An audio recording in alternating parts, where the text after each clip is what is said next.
back to Spirit of the Outdoors. We a few minutes early, but I couldn't see where it was gonna hurt nothing. I do think I'm gonna adjust the camera. Let me get. Well, is it gonna allow me to? I don't know if it's gonna let me join the chat or not.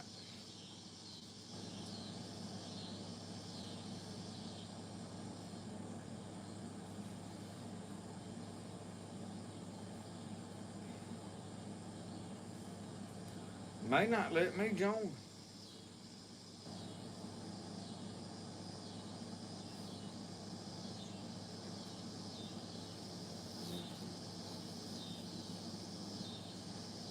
Hornet. Anyway, we might get it pulled up here directly. I don't know.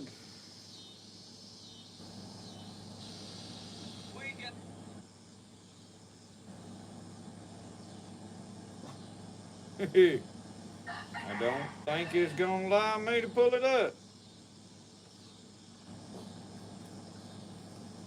And I don't know how to. There we go. Now I bet we can. I bet I get it this time. I closed it all out.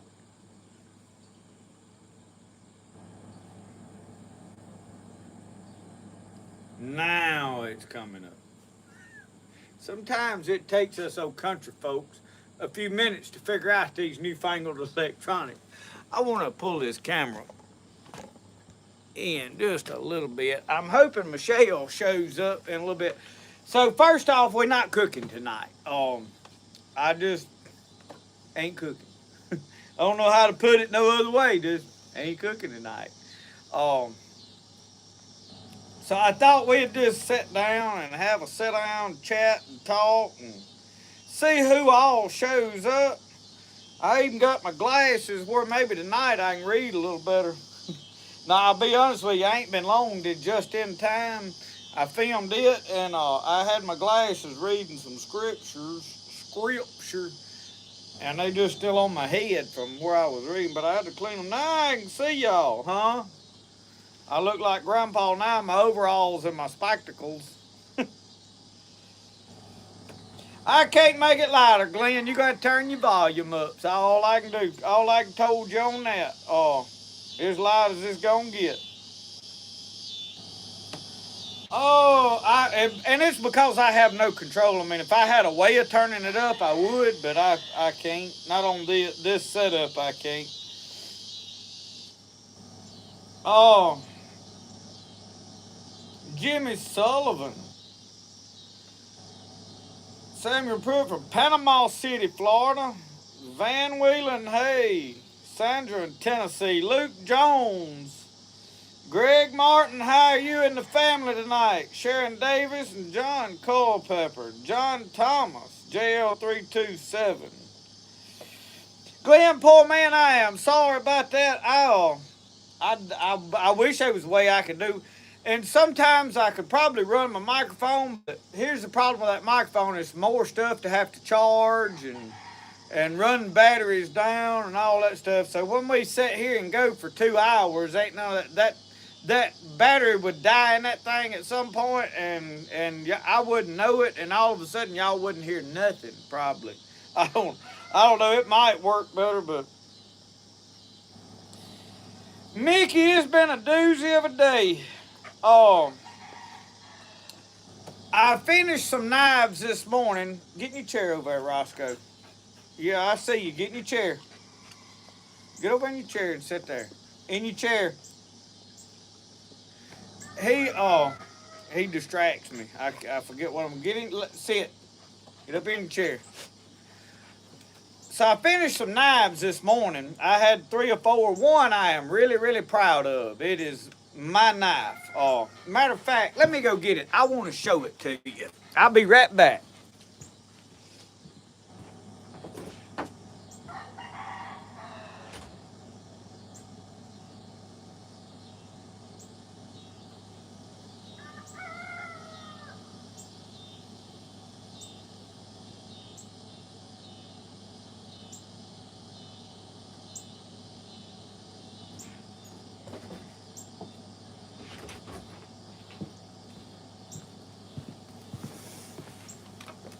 I did come back. Y'all thought I was gone forever. This knife right here. I don't do a lot of shiny blade knives. Just don't. I don't do a lot of thick blade knives. So why did I make this one? Well, y'all, this blank was in with the stuff that I got when I bought my knife grinder. And I'm trying to get where you can see here. You see it is stamped JCC. And then it's got a 01 right here. Shiny blade knife. I don't do a lot of that. But this knife was roughly ground out and it had some imperfections. There is a dip in the blade. I don't know exactly what happened. I don't even know exactly what steel this is. But the guy that I got all of my knife making equipment from, I've got his old forge, hand crank forge. I've got belt grinder, drill press, bandsaw, buffer, small bandsaw. He made really, really excellent knives. And this blank has been shuffled around out there. I've been moving it here, there, and yonder. In the middle of this week, I decided, you know what, I'm going to finish that blade. My dad's got two knives that man made, a folding knife and a sheath knife. Very good knives, and he was an excellent craftsman. After he got on up in years, he started making some mistakes. His eyes was going really, really bad, and he just got where he couldn't do it anymore. He couldn't see what he was doing. And I never had one of his knives, so I cleaned this one up, and everything was done except it was ground all the way to a finished, but it had some blemishes, and he just laid it down and didn't finish it. And it was ground out from here out, but this was just a solid stock. So I put my handle design on it, and I put Purple Heart on it, and it probably won't never get a lanyard, but I put a lanyard hole in it because it already had a big hole in there, and the hole in the blank was bigger than what my lanyard tubing was, so I wanted to see if that would work. And I'm going to keep this knife in the kitchen and use it as a boning knife, kitchen, cutting up, whatever. And I polished it out because that is how he done his knives. I didn't do an excellent job. It had some rust on it, and you can see that some of that rust right here is still in there, and there's some there. I probably could have got it out, but it would have just took a lot more grinding down and shaping to get that out, and it wasn't that important to me. So I have one of Jerry Craig's knives, basically. It ain't completely his work. It's a hybrid between his work and my work. And I wanted one of his knives, so I finished that, tapered it, heat treated it. So I finished it today. It was one of the projects that I finished this morning. I had another knife that's a one-of-a-kind. I don't know, I'm gonna call it a splinter. It's a real sharp-pointed knife. It was out of a piece of steel that was left when I was cutting blanks out, and it just was there, and I just drew a blade, cut it out. Well, I decided to grind it. A reason I'm gonna be making some one-off knives and odd and end stuff here in the next few weeks is I've got some appointments and shows and speaking engagements. Next Saturday, I will be at a men's gathering down around Lowerhead Dam. I don't know exactly where it's at a skeet shoot at lunchtime, doing a speaking there. I've got to preach, I think, weekend after next sometime. I've got deer camp duties this following Saturday. So I've got about 2 Saturdays in a row that I'm going to be out of pocket. We may move the live up to Friday, depending on what's going on during the week. I don't know. But the 30th, I've got to be at the Carthage Coliseum for their Wildlife Expo, Big Buck Bounty, whatever it is they're doing. And I'm going to have a booth. I'm trying to get some hats made. I may try to get some shirts if I still got money. To order them, because I have to order all the shirts from Printify just like you do. And I'm trying to have some knives as well as Michelle is working on some cups. What y'all think about that? Matter of fact. So I'm getting some knives made to have to set up to show that I'm not going to offer to sale till after that show's over, because I may sell them there, I may have them just for display. I don't know how that goes.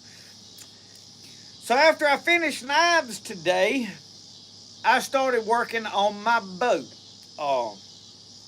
I had a hickory bow that I had been working on a little here, there, and yonder, filming some of it. I had it down, tillered it, it was bending, everything was doing good. It had a lot of back set in it. It was a pretty bow, hickory bow. It was canted off just a little bit. And when I put the string on it, it said crack, and the limb broke about this far from the tip out there. I could probably cut it off a little on both ends and make a short bow out of it, retill it, but at this point, I just kind of propped it up. That is about the third bow that I've worked on that's cracked, broke in the middle of, well, it's more than the third, probably about the fourth one. And so really me finishing a bow before hunting season, now I'm going back to, I'm just going to work on shooting the, probably finna pull my compound out and tune it up and get me a deer harvested with my compound and then put it back in the case. And I'm going to hunt with a recurve at Black Hunter.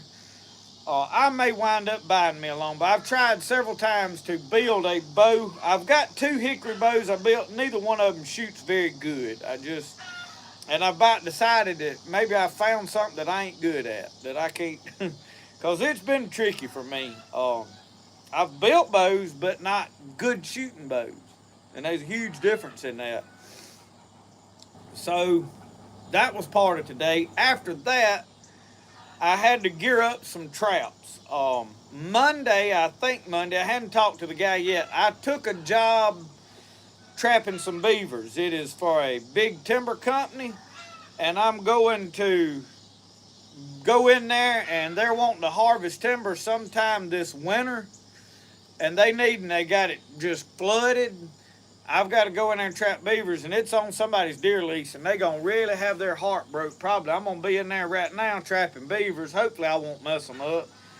But then all their timber is going to get cut right in the middle of deer season. I mean, they're going to cut it like before Christmas is the plan. And it's down below Meridian, down towards Quitman, somewhere down in there. So I've got to go. I got traps out and I started prepping traps. I pulled all of my drowning cables off because I had some real small cable, and I went with a 1/8 steel cable that came on some lights I had that had a 10-foot drop. I took them cable drops and fashioned them on my stuff. They're going to work excellent for drowners. So I've got my beaver sets. I'm going to be going Monday to start filming beaver trapping. So I've got to finish prepping my trap. I was going to boil all my traps and go through all of that videos. And after the bow broke and I was doing some other stuff, I had to get ready to film just in time, get all that done. So I just didn't get everything done I wanted to do today that was leisurely stuff. And I still got a couple of knife sheaths down there I've got to finish making. So anyway, that is where we're at. John Newton, when we get off the live, I will send you my address. I'll miss you. I messaged you. I forgot all about that till I seen you comment. Hey, everybody. I've been mopping. Mopping. Roscoe said you couldn't have your seat. Well, I'm fixing to go. Well, he's going to let you have it. Take that bread. I'll be back in a minute. I can't get her to sit out here and do live with me anymore. I don't think she likes y'all. I do, too. She don't never want to be on camera. I've been mopping and cleaning and breaking bread.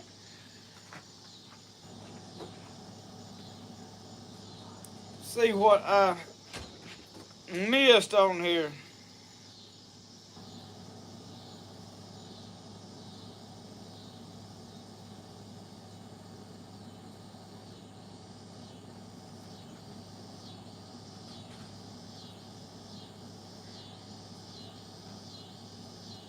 Anyway. Oh.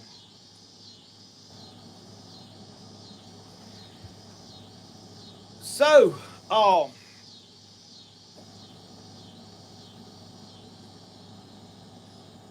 what y'all got going on tonight?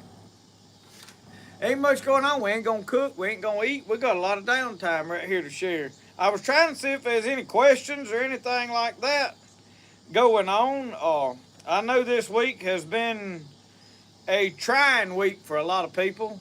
I know everybody's been somewhat affected, probably some more than others, by all the news stuff that went on this week. And I don't really get into politics, but it has affected and touched everybody. So it's been a somber week. Moving on from that into a lot going on personally around here. I'm trying to visit with some people and check on some folks. Found out I know of 3 different people that somewhere this week I talked to them and they was like, please pray for me. I'm not doing good. And my heart goes out to them people battling cancer. Most all 3 of them are, and just people not getting good reports, things not going like they would like for them to go, or like we would all like for them to go. And you know, I'm fortunate. I have not had to battle cancer in my immediate family, as in like my mom, dad, brother, sister, or either my wife and all this. We've not had to.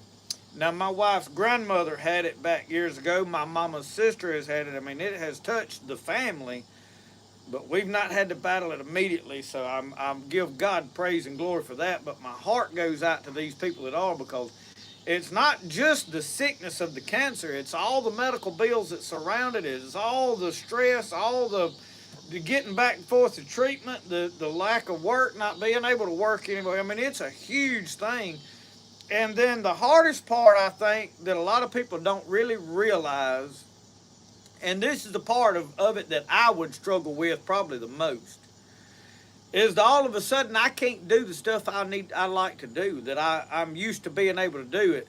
And especially, which I'm sure it's the same way for women too, but especially a man that's the provider of the family, to sit down and say, I can't work anymore. It's a huge thing to accept that. And, you know, it breaks my heart when I talk to people and they broke up about, you know, I had plans to do this and do that. And, you know, and with all of that being said, and with the stuff that's went on this week, life is fragile. We ain't none of us guaranteed tomorrow. Not near one of us are.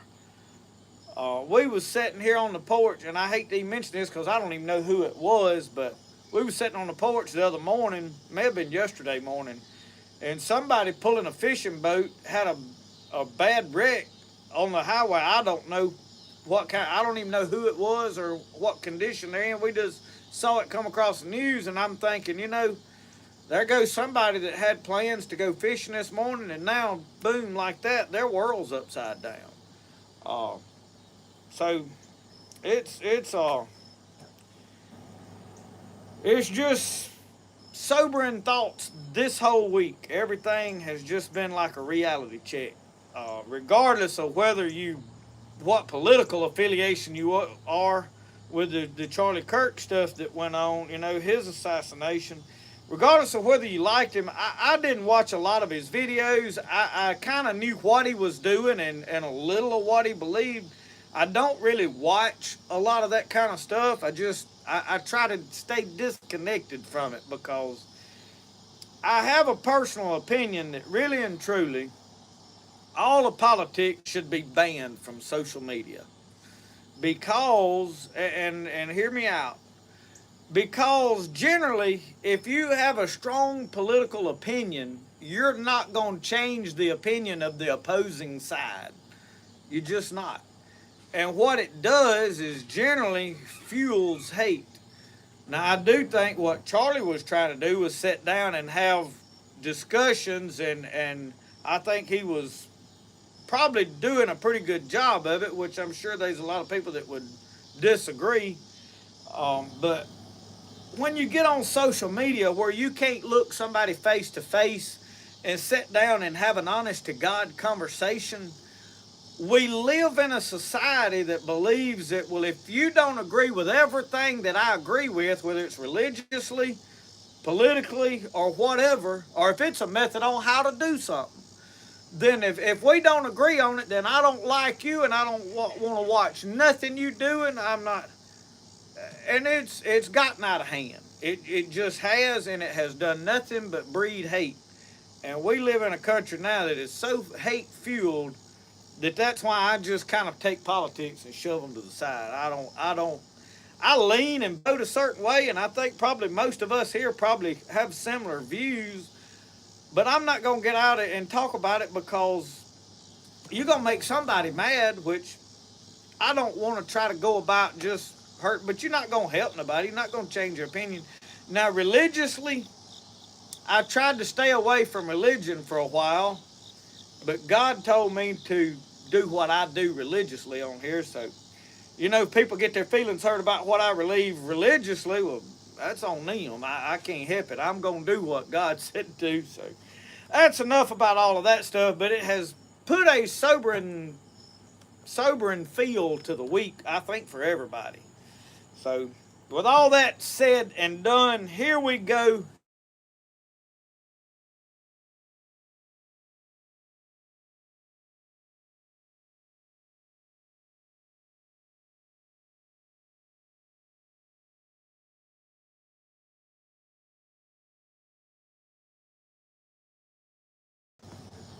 I thought it cut my live off when it phone call. Oh, but anyway, you we got hunting season coming. I got my shooting house sitting out here. I have got to get a day picked sometime next week to go set this shooting house in place. I've got a few more odd and end things I got to do to it. I want to put tar paper in it for one thing, and I'm going to try to put some tar paper in the top of it just to help it shed water. I may put foam board in there, but I just hadn't went and got any and all that stuff, mainly to keep it from dripping condensation on the inside. But I got to get that set. I've got a shooting house over there at the deer lease I've got to move. I've got a ladder stand I've got to move, and that'll have my 3 stands in place. Well, 3 of them fixed. I've still got a 4th one that either I've got a really nice shooting house down here in the woods that I'm not going to hunt in down there. It's just down there. And I'm thinking about loading it up and taking it up there. So I've got like 2 days worth of work at the deer lease to do sometime probably next week. I need to do some bush hogging, and then I got to take the disc over there and do a lot of discing. So I've really got about 2 full days of work over there, aside from club stands. I got to help do club stand work. Hopefully, when I get all of that stuff done, it frees me up to go back to my little enjoyment of things I want to do. But I got a lot of dates and appointments and stuff going on, so it looks like end of September and 1st of October is going to be extremely busy for us here. Robert Cochran from Bone Deep Lithics. Y'all do any digging and find any artifacts today?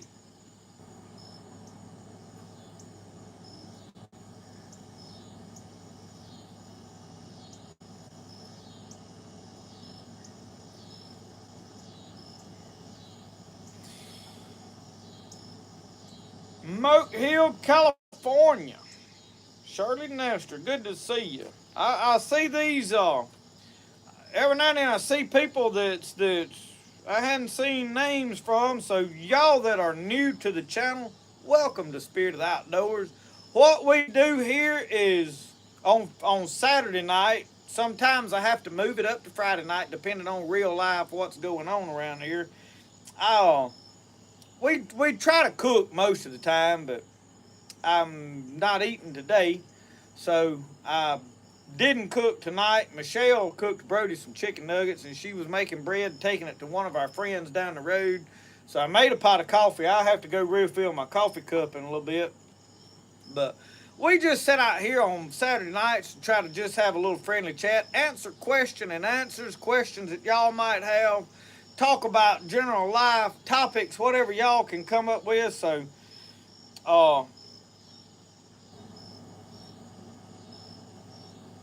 Robert Getty said he thought he went deaf for a minute. I don't know what happened. Uncle Sasquatch, I stay busy, and you know, I had a comment one day. I can't remember. It was on Facebook, and I get tickled sometimes. And some people think, "Oh, every time, don't let them people bother you." Says that they don't nobody comment and bother me. Sometimes I address things. Sometimes it's just I can make a video on it, and it just gives me content, something to talk about, something to make a video about. Because you know, sometimes us content creators, our minds run dry, and we trying to struggle to come up with something to make a video about. Sometimes I don't have no problem. I got more going on than I can shake a stick at. I can't get it all filmed. And then sometimes, like this week, I had so much going on I didn't have time to film it. I was mainly working on knives, trying to get them finished. But anyway, I address things that people comment sometimes, and sometimes just to clear the air. And I had a comment the other day that said, "You must not work." And I was like, "Oh, Lord, okay, yeah, no, I, as far as me going to a 9-to-5 job, I don't, but my main living and what I do, YouTube don't really pay nothing. Just so that everybody is well aware, I take in between Facebook and YouTube and all about $1,000 a month is about what it pays. So that's 6 years in at 40 something thousand subscribers. You ain't making a living doing this. Nobody can survive on $1,000 a month. I don't care which way you slice it. So I can make knives, and that's what pays our bills. And then Michelle is doing the pottery by herself. And for those of you who didn't see, we now have Joey at M4 Laser Works made us this stamp when we was in Georgia. He handed it to me. And Michelle is stamping the clay, and this is a wheel-thrown mug that she made, and it has the spirit of the outdoors. Now, it is not perfect, and the reason it is because clay shrinks, clay moves and wobbles and warps and all that stuff.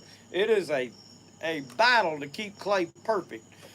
But anyway, that is what we do for a living. So I work for myself and I make knives, and through the YouTube and Facebook, I'm able to sell knives. So I'm very fortunate for that. But the biggest issue is the only bills that we got is her truck and the Honda Pioneer, the buggy. And her truck will pay off end of this year. Be done with that. No more payments after Christmas.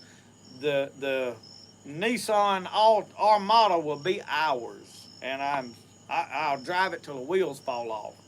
I don't have a hankering to ride around in a brand new vehicle. Some people they was complaining and picking on me about my truck, or at least just addressing the fact that it was an old truck. In one of my videos I was in, because my headliner's coming out of my pickup truck, and I actually tried to fix it. I pulled it down and sprayed spray glue all up under there and pushed it back up, and it somehow shrunk it, and it drew tight, and then it pulled everything back loose, and it looks awful. And I'm going to have to just take the whole thing out and redo it. I'm thinking about getting some camouflage material and doing it, and then get me some camouflage seat covers and do all of that. But my old truck is paid for, and I am tickled to death with it. I like my truck. I'm happy with my truck. I don't have a desire for a new shiny truck. I just don't. If you like new vehicles and you want a new one every year, then by all means, honey, go buy you a brand new one with chrome wheels and everything you want on it.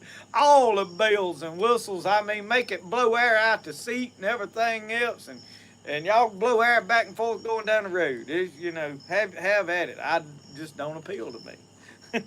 I require a couple of things out of a vehicle. I want power door locks, because I like to unlock and lock a passenger door without having to crawl around and walk around. I like power windows, because I might need to shoot out that passenger window, and I like to be able to let it down with a button. Just kind of spoiled that way, you know. And I like a good radio. An air conditioner is a luxury. I may fix mine, I may not. It don't work right now, and I've been through the last 2 or 3 summers without it working. I've made it fine. So, you know, that's just my way of living, but that's what allows me to do what I do. But I just thought it was funny. Somebody said, well, you must not work. I was like, oh, you just don't have a clue. Oh, Lord. Anyway. I may outwork a lot of men, Jeff, but I will say this. I think there's a lot of men out there that outwork me too, because I feel like I ain't the only hard-working man out there by no means. There's a lot of hard-working men out there that's keeping this country going, and my hat's off to every man that gets up every morning, puts his work boots on, and goes to work all day to provide for his family. And the women that's doing it too. My hat's off to you. Bobby Diamond paid off is a heap better than new. Mickey, these mugs right now, she was out here taking pictures of this one. I'm drinking out of it tonight as advertisement. Go to southernmudpottery.net. She should be getting them live and getting them on there where you can place orders on these mugs. I don't know what all colors she's going to do. But yes, gonna have these mugs for sale. You ought to be able to get one before long.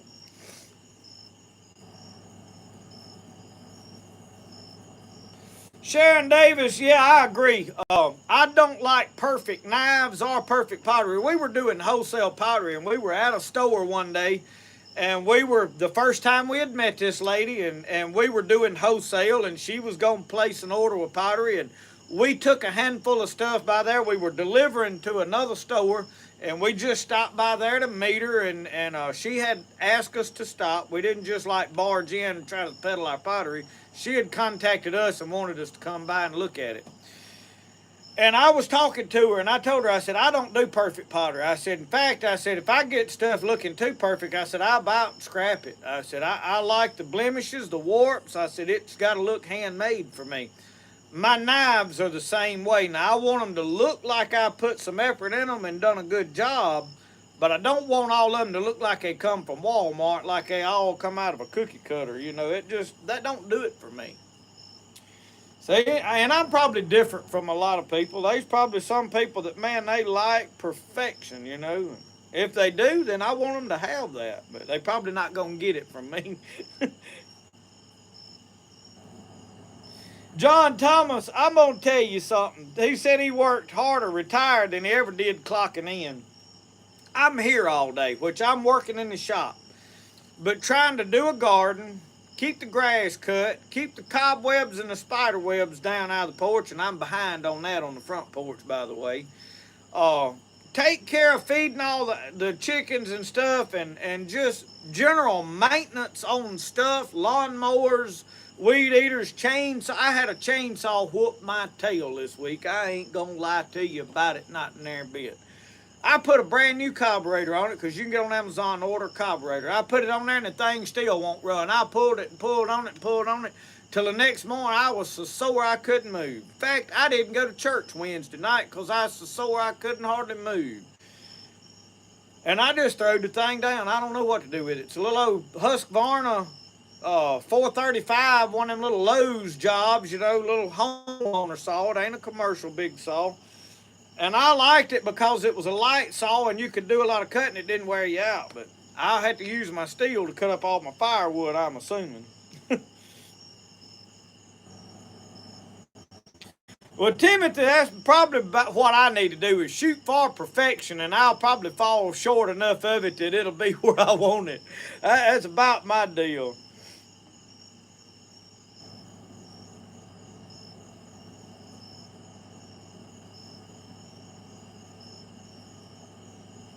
But anyway, John, what I was saying is being here, I wonder sometimes, with everything I do, working all day, I said, these men that go to a job and work all day and they come home and go in the house and sit down in front of the TV and they don't do nothing else, how they keep everything done and keep their place up. I really want to know, because I can't hardly keep mine up and I'm here. I mean, it's the truth. But now I do keep a lot of other projects going. My mind is a little too ambitious for my own good, I think.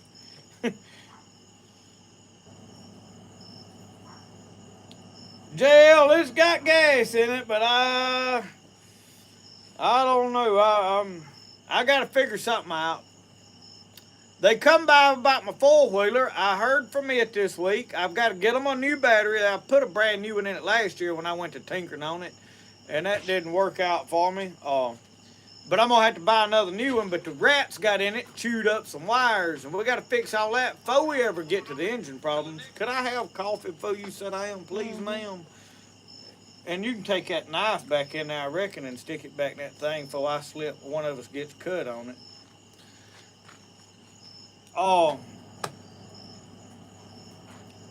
Janet Culpepper said that Mike Culpepper is picking tonight at the Grand Oak Gospel Bluegrass Hall in Wynot, Mississippi.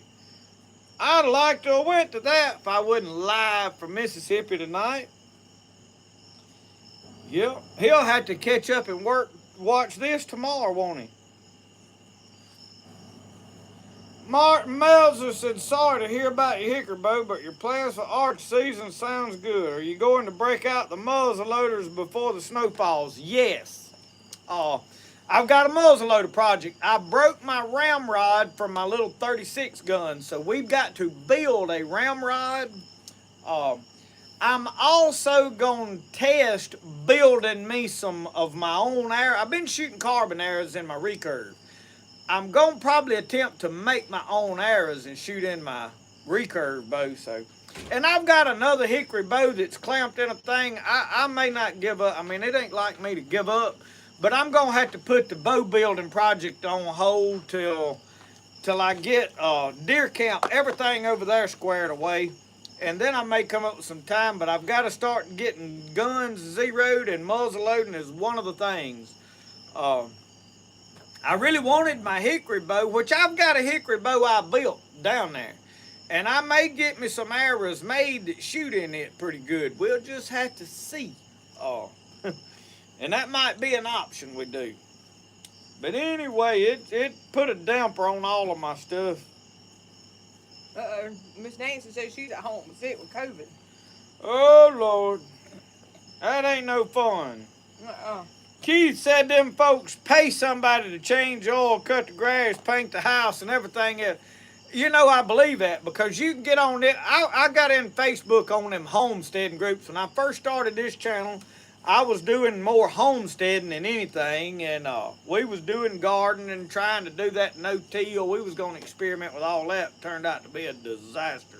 More bugs than you can shake a stick. They eat up everything. When you pile all that junk in your garden, it's a home for critters. Them folks that do that, they have to spray a lot of poison behind the scenes that they don't tell you about. Unless it goes several years into it, you can kind of get to where the natural cycle of other bugs will eat them, and you might can get it working. But initially, it's a rough go starting out. Okay, but I posted several people saying about the mugs. I posted the link to the mugs on here on the chat. So it's under Southern Mud Pottery on the homestead. It's the link, and their pre-order. I do have mugs made up. They've just got to be glazed. So we're working on mugs. But you can order them, pre-order them. It takes about 2 weeks to process them. Yeah, I don't remember what I was saying. It's okay. She just interrupted, cut in, and wasn't going to wait for a chance to talk. So I completely forgot what I was talking about. Anyway, on to something else, I reckon. Yeah, you stay too long on that subject. Well, what we're going to talk about now? Well, let's see what people have been commenting about. Oh, Lord. They was talking about paying somebody else to do their stuff. Oh, yeah. I was headed somewhere with it, but I don't know where.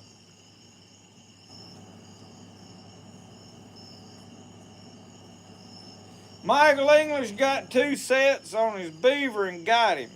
Well, I've got a beaver job coming up Monday. I think Monday I'm going to start. The guy that was calling a while ago that it showed up on my light on the screen, he is the one I got to talk to about when we're going to go do the beaver job. I'm going with him to do that. So, I don't know. I'm going to put in a full day down there putting in sets, tearing into dams. And I don't like to go in a place and destroy the dam. I like to go just aggravate enough that I get the beavers upset and get them working. And usually you can hammer them. And I'm going to try to catch as many as I can right off the bat. My problem is right now it's too hot for a beaver to keep. So I'm guaranteed I'm going to lose the meat and the fur from every catch, because I'm going to go down there and set traps, and I got to come back, and then I got 2 days of deer camp work I got to work out sometime, and so it'll be a couple of days before I can go back down there and check all my stuff. So I don't know. Oh, Alicia said I was talking about bugs on the homestead. Oh yeah, I know where I was going. I was talking about the homesteading groups on Facebook. I got in the Facebook group on the homesteading. And anytime you'd get on there and post how to do something or ask how to do it, everybody's response is, you need to call a professional. I mean, everything they didn't believe in doing, no electrical work, you need to get a professional to come do that. And I'm like, how y'all homesteading if you don't do nothing? I mean, you just sitting back paying somebody else to do everything. That ain't homesteading.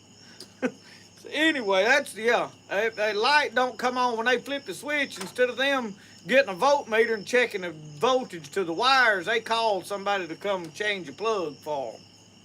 Yeah. That's where I was headed with that. Now you can talk again. The mosquitoes is flying in my face. You ain't lit your candle. I don't know if that helps. Yeah, they have to have something to eat. That's what it feeds them. They come and drink this stuff. I thought they didn't like the smell of it. Oh, is that what it is? I thought we was feeding them. I thought this was like a hummingbird feeder, to the hummingbirds out there. I thought that's what this citronella candle was for the mosquitoes. I tell y'all one, I read this book. Roscoe, get down. You're going to get your nose burnt.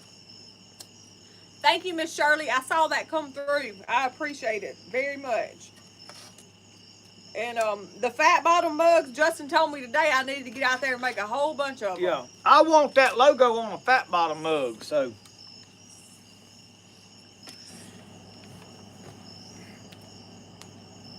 And when you order them, if you want them autographed on the bottom, you got to specify that.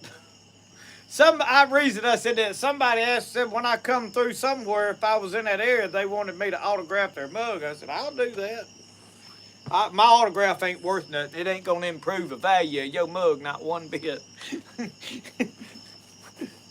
I mean, really, who wants some old redneck in overalls with a do-rag on's autograph on the bottom of a good coffee cup?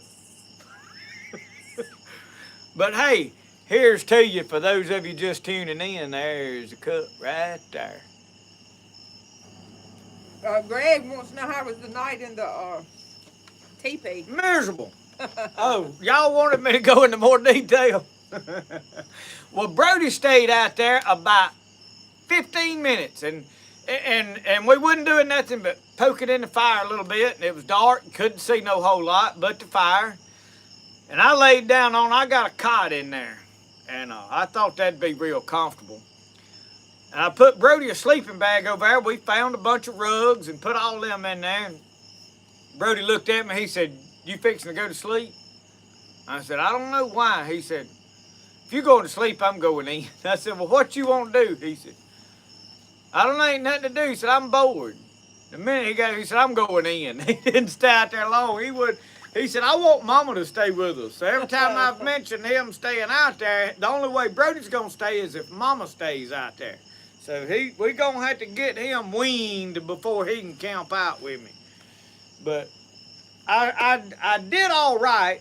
Roscoe was going to stay in the house with Michelle too till she said he was nervous acting and wasn't cooperating in there, and so she turned him loose. Well, I'd done just about dozed slim off over on my little old cot, and I felt something touch my nose, and I opened my eyes, and Roscoe's head was about right there. Startled me a little bit. So he wanted under the cover. Well, I had to build a fire to keep the mosquitoes at bay. It's still 85 degrees at night out there. We sweating. Roscoe's under the cover, and then he decides it's too hot under there, and he comes out of the cover. Well, he's out a few minutes, and he smelled something, because, that wind blows right under that gap, under that teepee. You see right there, there's a crack about like that under. Well, that breeze going under there gets animal whiffs under there. So he takes off down here and barks for about 15 minutes. Comes back up there and wants under the cover again. By the time we lay in there and get all situated and settled down, I'm about to doze off. I feel ain't a biting me. Well, I get up and find ain't, mash it, and get it off of me and low down. Well, then there he comes back out of the cover. And then he goes to barking again, and we repeat this cycle all night long. I bet ain'ts, every time I'd get one killed, I'd feel another and bite me over here. What they're doing is I zipped that other sleeping bag I had for Brody all the way open and dripped it over for a blanket. Well, it was hanging down, touching the ground. They was crawling up it, and I was sweating, so they was coming after my sweat. I was fighting mosquitoes and ain'ts and Roscoe, but we endured, persevered, and we spent a night in a teepee. Roscoe was going to stay with me, and I got in the bed, and he got in the bed, and then I noticed he wasn't getting comfortable, and I said, Justin. And when I said that, buddy, his ears went up and down to the door he went. He went looking for his daddy. So that's why, y'all, we have not been staying in the teepee no whole lot. We've got to have cool weather. I mean, it is just entirely too hot out there. And I'm going to tell y'all, that little bitty fire I had, I mean, it wasn't this big around. I had a very small fire just to keep some smoke going in there, smoldering coals, not really a lot of big flame. I had big flame for a few minutes to get me a bed of coals and stuff. But that teepee holds some heat. And I've got all the stuff to put a liner in it. And when I get a liner in there, y'all, it's going to get warm in that thing. I think that you can stay in there in cold weather, really. So hopefully as it cools down, probably about middle of January, we'll be able to go out there and make teepee videos. But I got to figure out a lighting situation. At night, you can't see nothing in there by the campfire glow. So I'm going to have to rig me up some kind of electric light up there to turn on for filming so you can see what's going on in there. Because otherwise, I mean, you can't film nothing. It's too dark.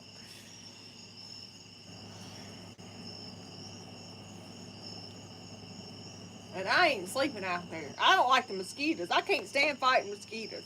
Like, I probably won't even stay out here very long because they take me off. They like me. There's some spray down there that Rhonda sent us on the table. It ain't real high and deep. Might help you. A little more natural. You want to fog it down? No, I don't want to be fogged. Then you feel sticky. Well,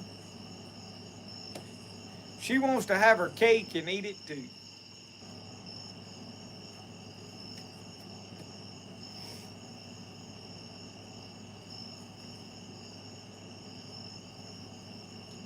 Greg, we have got to come up with her a logo. We designed one at one time, but she never did like it. And I have finally got a app on here that I can sort of do some artwork. I may get a different one, so we may try to design her a logo. Lissy designed my logo and done an excellent job on it. I couldn't be more proud of it. And so we may have to get Lissy to design Michelle one. Lissy's supposed to be making some stickers. Yeah, I did put Lissy on making me a bunch of stickers to have for the show I got to do. Joey is in charge of getting me a bunch of hats made, so.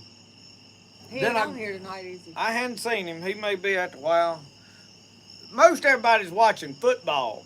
I watched my first football game today that I've watched in 2 or 3 years. Well, I think I watched part of one last year, didn't I? I watched Alabama and Wisconsin, wasn't it, today? I watched the last half of it. We'll put it like that. While you was down there in the knife shop? Yeah, I turned it on in the knife shop while I was working on my bow. And that probably may be why I broke it. I didn't really, it didn't get me excited like it used to. I tried to cheer some just so Michelle would hear me cheering though I was watching football, but it just ain't the same. But I watched part of Tennessee and Georgia, and I think they had a really good game. It was pretty close. So I watched a little football today. I hadn't watched football in years. But I figure a lot of these folks is watching football tonight. The newlyweds are doing good. We just don't ever see them a whole lot. I saw them last weekend, but they're doing good. Down to earth, I'm gonna have to run me an extension cord out there and put me a 110 plug in that teepee. I can see that now. I'm sure the Indians, if they could have, they would have, you know. I feel like if they'd have had marshmallows and chocolate and graham crackers, they'd have had s'mores too, you know. Everybody likes to say, well, the Indians didn't do that. I said, yeah, but I bet if they could have, they would have. Somebody commented, I don't remember what it was. When I was first doing a TP, I did some. I think it was when I was siliconing it. I sprayed all that silicone stuff to waterproof it. Somebody said, is that what the Indians used? I said, well, let me go out to the reservation and see if that's what they're using. Act like we ain't got Indians no more. I mean, I went out there and it was dark in there, and I said, how do you know? I couldn't even see him in there. I leaned down. I said, are you asleep? He said, no. I was laying there watching the fire burn. It was peaceful now. As far as just being outside and hearing the crickets singing and through that hole in the top, I watched this star as it moved all the way across. I didn't realize how fast the night sky moved. But when you got just a hole you're looking through, I watched that star creep across there. And it was pretty unique, you know, so... being outside is there's a special thing about it. The problem is like fighting the heat, the bugs, you're sweating. If you can do it all that, when it cools down enough and all that's not a problem, you can really enjoy laying out watching the night sky and seeing shooting stars and such as that stuff. I mean, it's just peaceful. Cut everything out. And somebody asked, said, well, how long did you go without scrolling on your phone? Well, honestly, about an hour. But mine ain't really me scrolling too much. I do a little.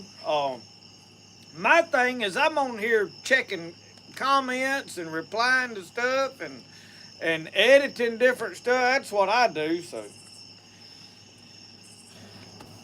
Greg said that could have been a UFO. Well, it was definitely a UFO because I couldn't identify what it was. I mean, it was most definitely unidentified. I just seen a streak. I'm thinking about canning some black beans tomorrow. I thought about doing it today and I didn't. Why ain't you gonna can them? I mean, who all cans black beans and like dried beans? Who all pressure cans them? Is it worth it? Do they taste good? Well, it's getting chili season.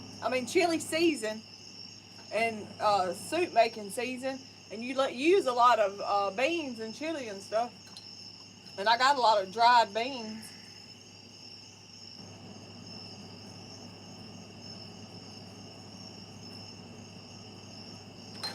Shirley, my mama used to rub my kids, that Lacey and my nieces, when they were little, my mama, if they went over there, when I'd get Lacey, she'd smell like skin so soft. Mama would have her rubbed down with it. Samuel Pruitt asked about the puppies. Right now, we've got a male puppy. What we got? If somebody is interested in the male puppy, let me know.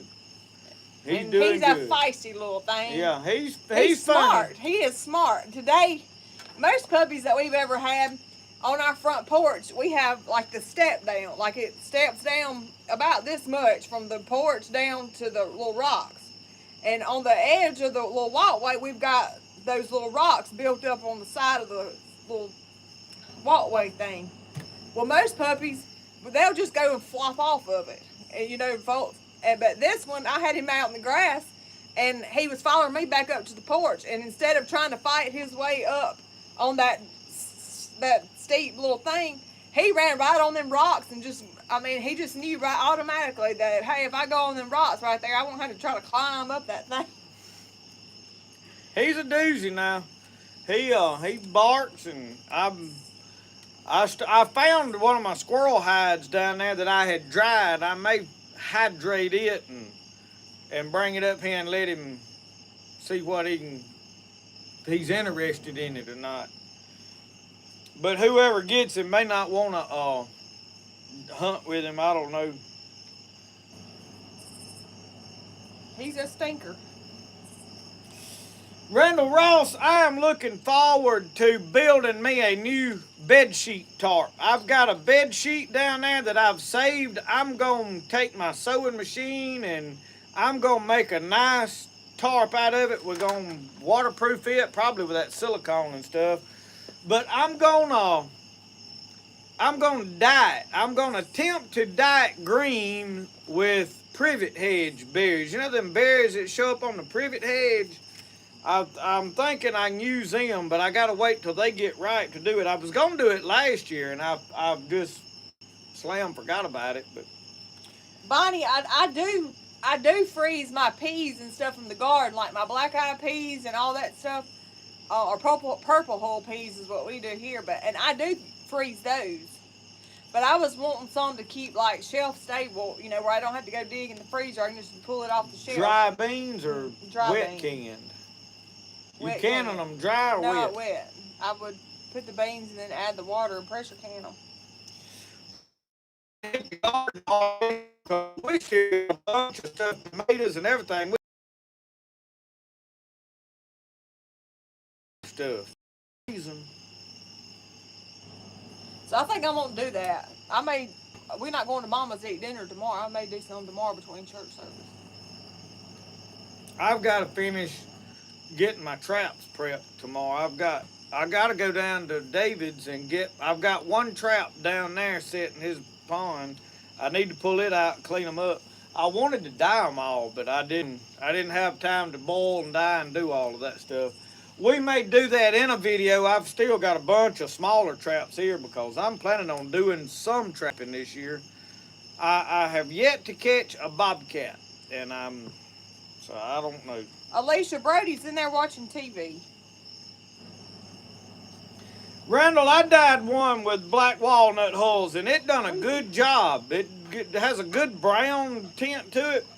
But I'm wanting to do one. They say that you can come out with an olive green color with those privet hedge berries. So I want to see if it works. I don't need another tarp. I've got more tarps down there and hammocks and all that, and I can shake a stick at. It's about making videos, trying to make stuff. I'm gonna go check on Brody. I'll be back. Down to earth, we have canned the rattlesnake beans. The dried rattlesnake beans, shell them after they get big. But our garden didn't do nothing this year. It rained so much that every time we planted stuff, the weeds took what did grow and a bunch of the stuff didn't come up, and I just quit fighting it, walked off. We canned the tomatoes out of it and got the potatoes and got the corn, and that was really about all we got out of the garden this year. We didn't get no squash. We didn't get no the zucchini did not even come up.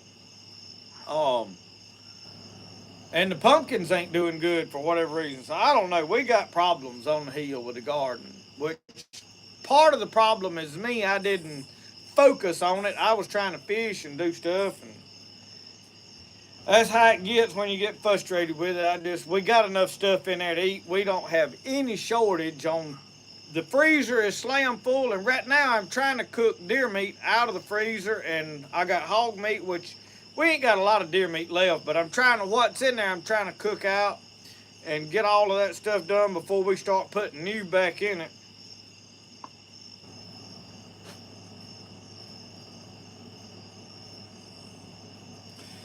Randall said took his old tents and made leggings and a new haversack. I'm planning on taking some of my camera. I want to make me a new bag of some kind. And I halfway threatened trying to make my own like backpack. Do one with a flap over it and just put a drawstring at the top and put me some buckles on it. The one I got, the zippers is coming apart. I don't know. It's a good backpack, but the zippers is starting to not work. I use them mainly for hunting. But like me taking them cameras in and out of the woods on that bicycle. So that's another thing. I've got to get that bicycle some stuff done on it to where I can carry my gun in and out. I don't want everything hanging on me. I get top heavy. I be hit one of them grooves in the them washouts in the road. I be went over the handlebars, and I don't look forward to that.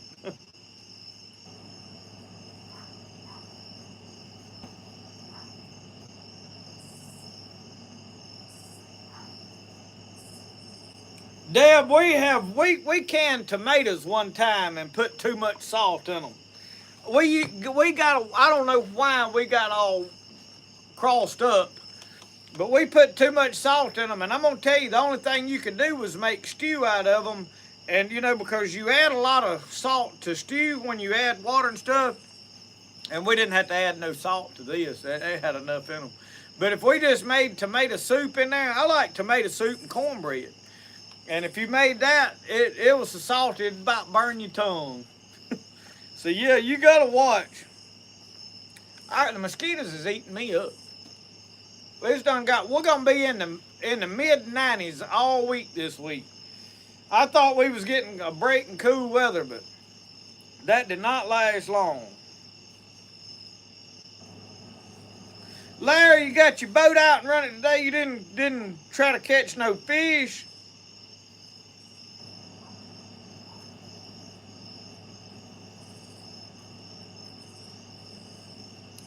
Alicia, I seriously laid in there the other night and thought about taking this hammock and hanging it between two poles in there, and I was contemplating would that work or not, without cutting across and taking way too much room up. So I don't know. With the round design and the distance, I'm gonna have to go in there and look and see what I can or can't do. But it is worth a try for sure. Because I do have one with a bug net, which the mosquitoes really wasn't as big a problem as the ants was, which the hammock would eliminate the ants. But the hammock is a problem for Roscoe, because Roscoe can't get in the hammock.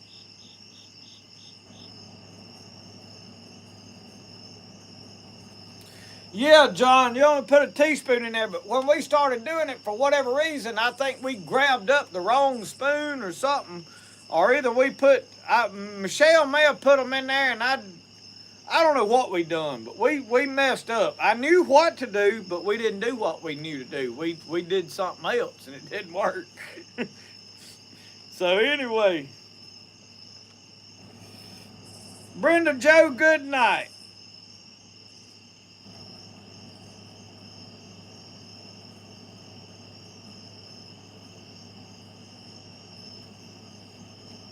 Jeffrey DeVilles, how are you?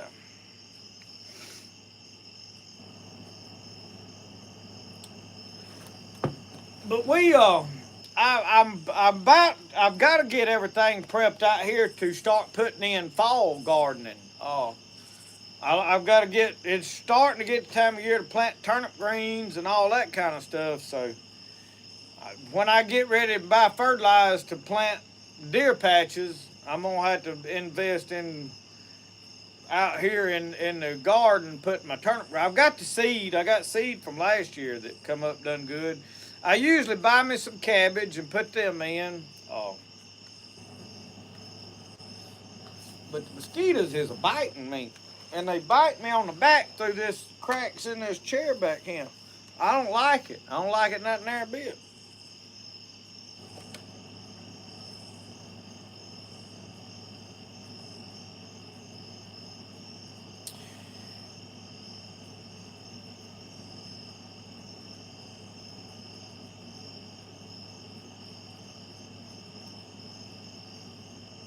Bobby Diamond, good night. Keith, we've got several books that we buy. I have found several in thrift stores on canning. I've got a ball canning book. I got another little canning book. I don't remember what the name of it is. I got the big ball book. I don't remember what the little one is. I think we got about 3, and it's got pretty much all of that stuff in it. The next thing I've got to do is I've got to get me another vacuum sealer. I found out really and truly vacuum sealing and putting in the freezer was about if you want fresh peas, like when you pull them out and they taste like you just picked them, don't blanch them, don't do nothing. Put them in that bag, vacuum seal them, throw them in the freezer. Green. You can pull them out and cook them and they taste like they fresh. The problem is they don't keep from now on, like, you know, and you got to put them in the freezer. And that was one of the things we trying to do is sort of get away from putting everything in the freezer, because if a freezer goes out, well, you just lost everything in it, because usually it's so hot here that when one goes out, by the time you realize that it's done everything in it run, because it don't take long for it to run. Yeah, Samuel, they getting bad here too. Uncle Sasquatch's got to go put the chicken to bed.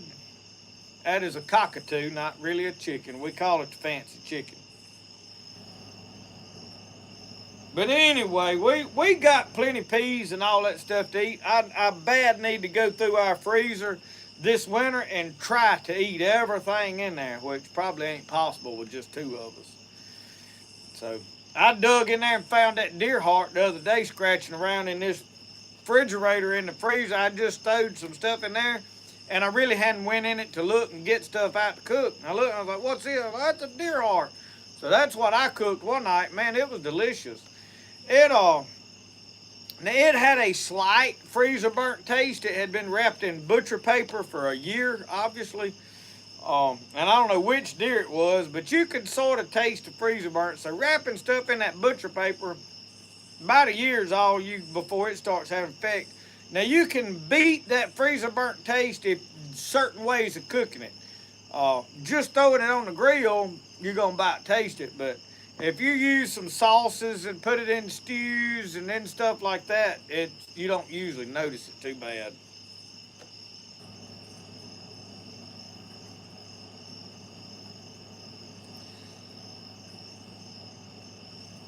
Kathy Deals, I have never made goldenrod salve. I always use plantain for any salves because that's what works. It works for any bites and stings so good that I just hadn't tried to make any other salves. So usually with goldenrod, I make tea out of all my goldenrod. That's just what I like. I tinctured it one time, and I used apple cider vinegar when I tinctured it. And I tinctured just the flower tops because they work for allergies and sinus stuff.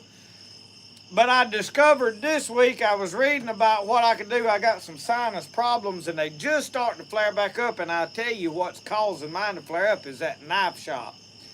I'm going to have to start wearing a dust mask, as bad as I hate to. I hate wearing them things. I hate all that junk. But every time I grind several knives, my sinuses act up. But I would take the mint tea, 2 cups of it, boom, knock the sinus stuff right out. I mean, no headache, swelling went away, the pressure right in the ear went away. So I quit using the goldenrod. So now really I just use a goldenrod for a tea. I don't really use it for its medicinal properties, but I've never attempted to make a salve out of it. Darlena said, can you talk about your video editing software you use? This is probably going to surprise you.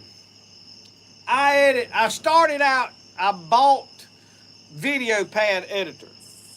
And I used it for a while and I got used to it and it worked pretty good. But it charged me, and then all of a sudden it started it used up all my memory on my MacBook.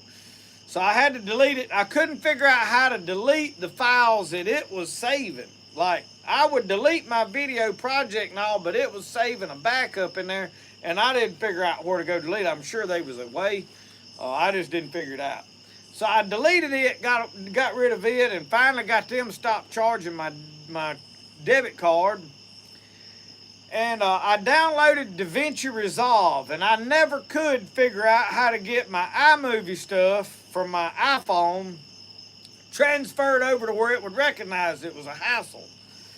So I started just using the iMovie that's on my MacBook. I've used the one on my phone. It works pretty good, But I've gotten used to the one that just comes on your MacBook, and I use iMovie. I learned how to highlight all of my clips and drag them down into my bar across there. Go down there and highlight all of them. Go up there and I can adjust the color. All of the clips at one time. Click cross dissolve and it puts my cross dissolve between all my clips. And then I just go through there, speeding through and trimming the ends of them. And I edit as I'm filming, basically. When I make a video, I'm only turning the camera on and off on what I want to record. I don't do a lot of proofing and setting up shots. I'm filming real life. I turn the camera on and go do what I'm doing and go turn the camera off. I don't turn the camera on until I know I'm going to use this footage. Now with fishing, I turn the camera on when I'm going to be talking and telling you something or telling a joke or whatever. And then I turn it off and I turn the camera back on and I let it run while I fish. And after about 5 minutes, if I ain't caught nothing, I cut it off. Sometimes if they ain't biting good, I just leave it off. And then when I catch one, boom, I hit it and finish reeling it in. That's why a lot of times you get a clip of me, I'm already got a fish nearby to the boat. Because you wind up with a lot of dead footage and it'll fill up your phone before you realize it. And you're out of room on your phone because you got to go through. So if I don't talk or nothing, and after 5 minutes, if I ain't caught nothing, I delete it, and I don't have to go through all of that footage when I'm editing. So it simplifies my editing a whole lot. For me, I don't do a lot of special effects stuff. Basically, I want to adjust the color in every clip because I want it to have a warm feel to it. Bright color, and I don't fool with the audio a lot. I don't like using microphones. The reason is I want to capture the birds out in the background and all the real life noises that's going on. If the wind's blowing, I use a microphone with a windsock. If there's stuff going on over here in the background that I don't want somebody's running equipment back here or whatever. Because, like, if I'm filming just in time and the neighbor's bush hogging or my dad's shooting a gun or all this other stuff's going on, I try to drown that out so it's not distracting. But if I'm out in the woods, I want you to capture all the birds singing and all that stuff that's going on. So I don't like to use a lot of microphones. However, at times it's necessary. So my editing, I use iMovie for about everything. When I'm making thumbnails, I've got Canva on my iPhone, and I pull my pictures, and I do all of my thumbnails on Canva app. So there's better stuff out there to use. I just got used to using this, so that's what I use.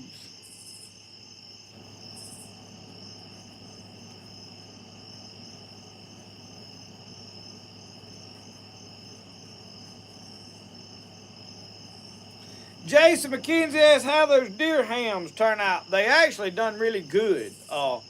I've got 2 hanging up in my shed down there that I'm just watching. I had cut some off of them and eat them, and it didn't make me sick. It's preserved. But mold started growing outside, so I took some vinegar, put it in a spray bottle. I soaked that outside down with vinegar, and all the mold left. So everything is an experiment for me. I'm probably going to do a video here before long where I go out there to the smokehouse and get one of the other remaining front shoulders down, soak it in vinegar and let it kill all the mold and do all this on video. And then I'm going to throw it in a cooler of water and let it rehydrate. And then we're going to smoke it or something like that, cook it as a, how to do cooking your preserved meat, because we're going to do away with all of that meat. I may finish drying it. I need to get me a bigger dehydrator too. I want to make pemmican. I've watched Clay Hayes do it, and I think Clay Hayes does the best job on making pemmican the right way. If you want to know how to authentically make pemmican, go watch his videos on it. Don't watch mine. I'm going to try to replicate what he does just to pass the knowledge on, not to try to say, hey, look, this is what I've done. But anyway,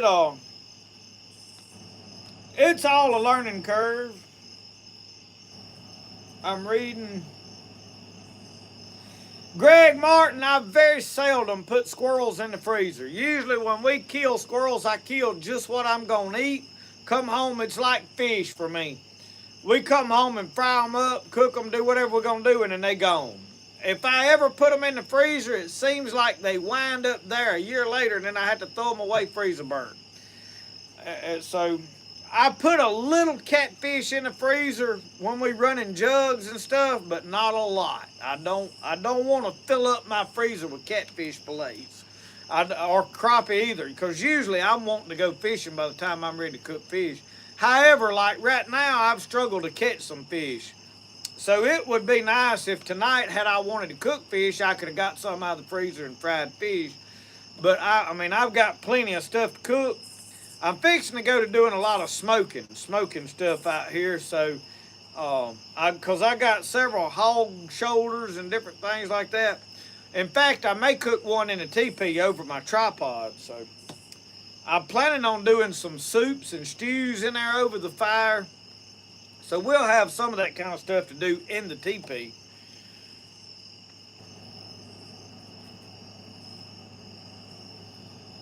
Darlena, I don't back up anything. What I do when I'm doing videos, I record on my iPhone. It's got 128 gig. I wished I had 256. The iPad has 256 gig. It'll hold more than my phone, but I don't keep stuff on my phone. When I come in, I've got a terabyte on drive on my MacBook. All right, well, it's a Mac Mini, and it's hooked to a desktop screen. And I go in there and I upload my footage to there, and then I edit my video. Once my video is edited, usually there's 3 or 4, 5 videos worth of footage on my computer at any given time. And then one day I'll go in there and I'll highlight all of it and delete all of it off. I do not save backups to all of my videos. After a while, I go through and I delete everything.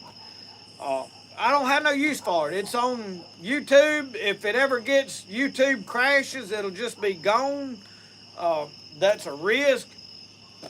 There's probably some stuff on there I would like to find one day if it happened. But if it all happens to crash, I mean, it's memories, you know.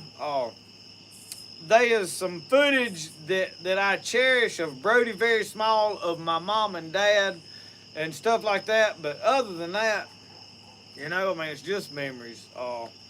I try not to hold on too tightly to worldly things. I know we probably do anyway, but most people back up everything.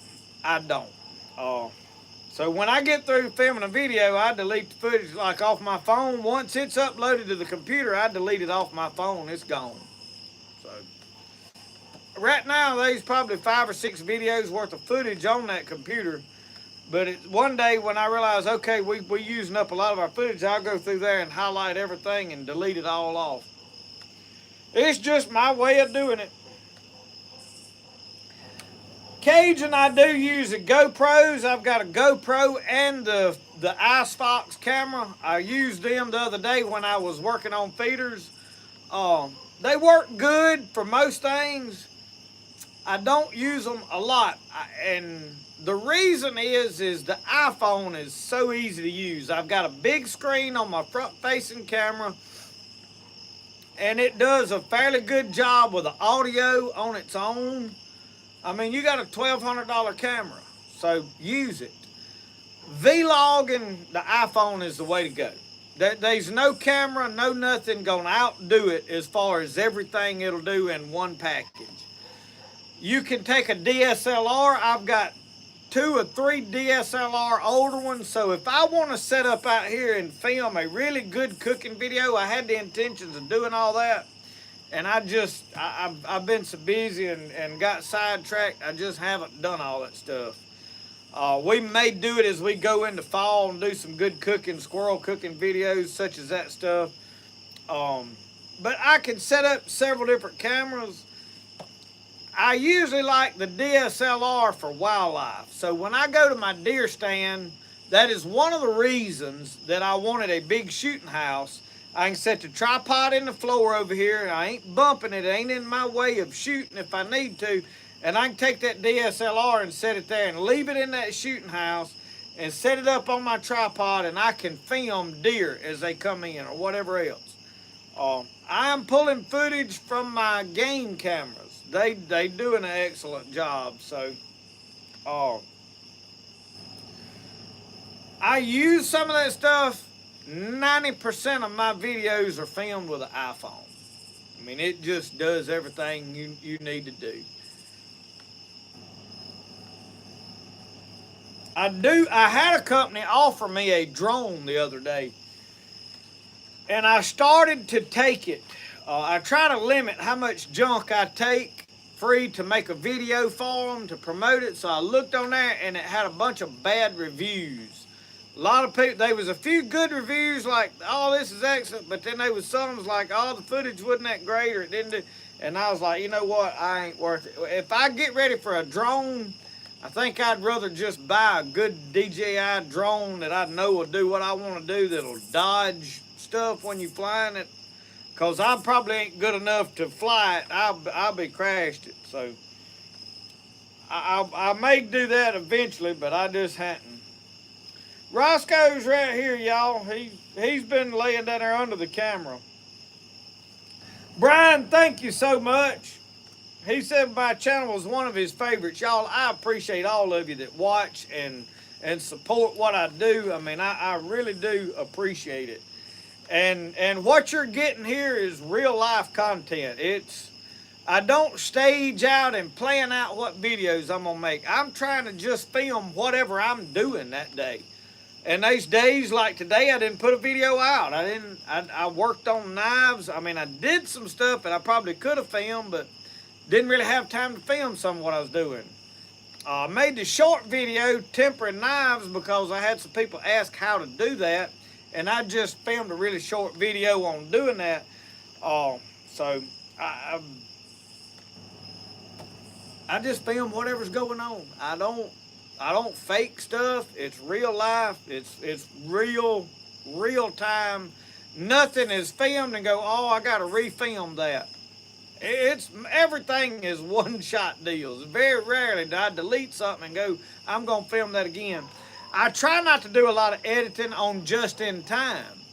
However, there's times that something will pop up on the screen and I have to stop and go over there and delete it off, and I'll edit that out. So a lot of times when you see me cut a clip in just in time and you see it has been edited, it's where I had to stop and cut, or either if there's a loud racket, a gunshot in the background or something, I'll try to cut that stuff out. But I don't edit a lot of stuff. It's what you see is what you get. I don't know, I thought I was hearing something out here.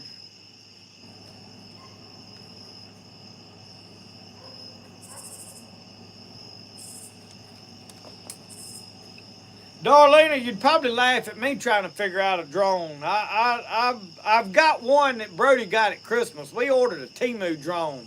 It don't dodge, do nothing. It does have a return to home button, but I was trying to fly it the other day, and it's an El Cheapo. It don't do like it's supposed to. And you can fly it from your phone like, oh, it was a mess. I run it into everything. So I just laid it down. And it's got a little old wonky camera on it, but footage ain't good. So I started to take that one the other day just to learn how to run it and all that, but I'd have had to made them a video on it, and I was like, you know what, I don't want to make somebody a video on something I ain't sure about. So I just passed up. I had somebody want me to send me an underwater fishing camera, you know, like your lure.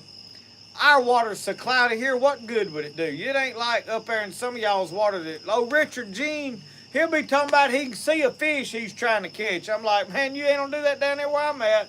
You don't ever know what's in the water. You just blind fishing. So it wouldn't do me no good here to have an underwater. We've got one or two lakes that you might could see fish footage. So I passed that up. So you see me filming stuff like this week, videos for the battery that I filmed for, and then the GoPro, the wild game cameras, and I kind of used the magic cycle and linked it too. I do some of this stuff, but y'all would be surprised the amount of junk that I turn down. I mean, there's always somebody wanting you to send you something so you do a video for it. I turn down way more than I use. I mean, I could have boxes of junk sitting out here, but you got to do all these videos and promote this junk. And well, you don't know till you get it if it's any good. And if it ain't no good, I'll tell you, it's like the Icefox camera. It's really a pretty good camera, but the audio is not great on it. Well, for me, I'm not going to be using it to vlog with. I want it for action footage, so it works fine for what I'm doing. If I'm on vlog, I use my iPhone. So when I filmed that video, I left the audio raw in the video, and everyone's like, well, the audio needs adjusting. Well, I didn't want to adjust it. I wanted you to know what the camera would do. I could have doctored that audio up in my editing and cleaned it up, and it'd have been a whole lot better, but then you would have got a false idea of what that camera would do. So, you know, sometimes you leave things alone for a reason. I've got a DJI microphone that I really like. Dad, What, Brody? is there any water? Is there any water? Water where? Water bottle? I don't know. You'll have to look. Go down there in the shed and look in that refrigerator. I think there's 2 or 3.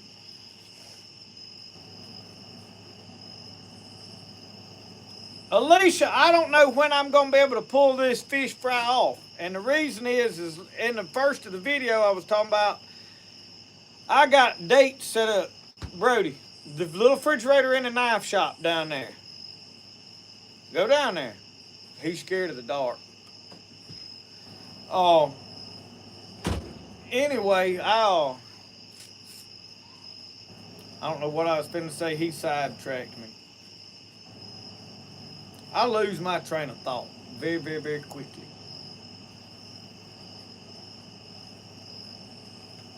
Yeah, I was going somewhere, and he completely changed my line of thought. Oh, the meet and greet. I've got dates coming up. I've got all kind of events I've been invited to, and speaking stuff. So my time for doing it.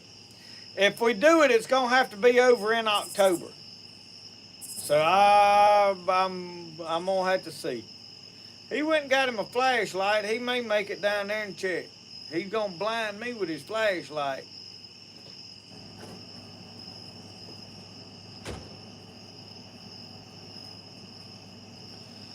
David said, "Holy Stone HS drone." I don't know what the one they was trying to send me. It may have been a good one. I don't really know.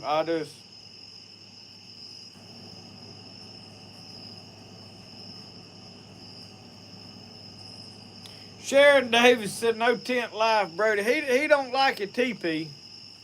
He likes the teepee, loves the teepee, but he wants his mama out there with him. Go on, son. I'm right here where I can see you. Go down there. The light's on in the knife shop.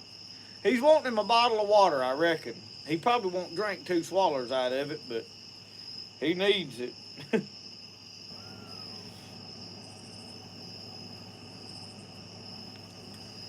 Darlena meet and greet.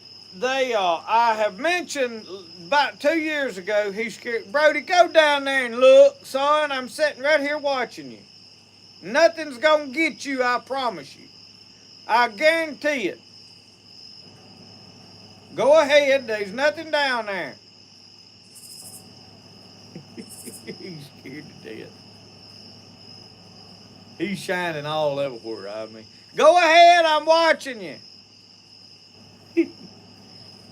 You way over halfway, you might as well run on now. You got it. You got it whooped. That's a reflection. The light's bouncing off the windows down there. Go on, son. All right, I'm through trying to help him. He gonna have to give up. He ain't going. He's coming back. Anyway, I had planned on 2 years ago, we did a stew cooking and invited people to come and that lived around here. I'm wanting to have a fish fry, and I may do a stew, may do both. I don't know. But where's some of y'all that live within driving distance, want to come hang out, sit around a campfire, drink coffee, whatever, and eat, we can do that. I'm trying to figure out how to afford it. Groceries has gotten high, so we got to figure all of that out.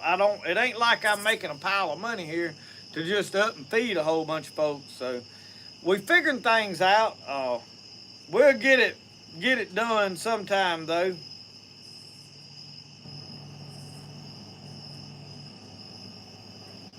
Mary, thank you so much. Her and her husband Bobby love watching the videos. Thank y'all. Oh, Sasquatch, I think he thinks he's more in the dark than he really is. I've tried to convince him he ain't, but when he was real little, he wasn't scared of the dark. But now, in the last 2 years, he's got deathly afraid of it. So I don't know what the deal is. Oh, Lord, Lord.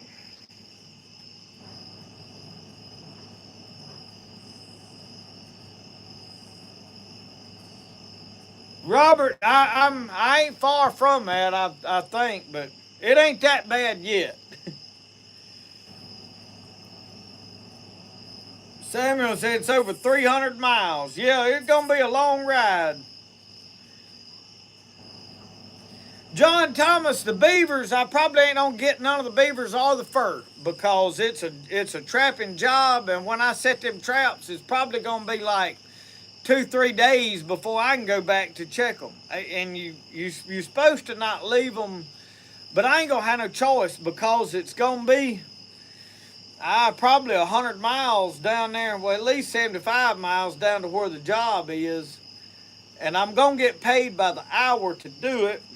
So I don't know. I thought about setting my game cameras up on some of them, but I can't set them up on but one set. So what's that going to help? I don't know. I like trapping in cold weather so that when I go there, all the stuff's still good. Mississippi, hot as it is, something's dead for a day, it's burnt. I mean, it's burnt. That's why I watched somebody here not long ago. They was checking some lines and found something on their line that they didn't know when it was on there, and it was dead, and they eat it. And I was like, ain't no way. Ain't no way. Not in Mississippi in this weather. I ain't doing it. And so, but everybody, it might not hurt a thing, but it's a giant risk. I'm a little more leery of things than y'all would think I am. A lot of people think, oh, you'll just eat anything. No, I'm a little bit picky about it, if you want to know the truth. I'll eat more than what a lot of people would eat, but I'm going to know where it was caught, where it was killed, what, how long it's been dead, is it burnt, is it good, is it whatever.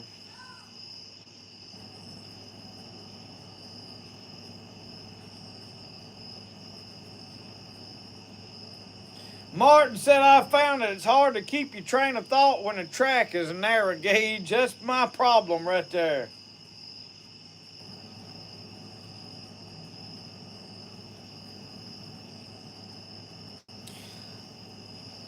Alicia, I will have to figure something out. As we get a date set that we can pull this off, because like I said, I'm steadily getting invites to come preach, speak to men's groups, stuff like that. I've got to go end of, I think it is October the 25th, I will be down near the coast, right out of Pascagoula, speaking at a men's group down there it's a church, it's a whole section, and they're doing something. I'm going to be down there speaking.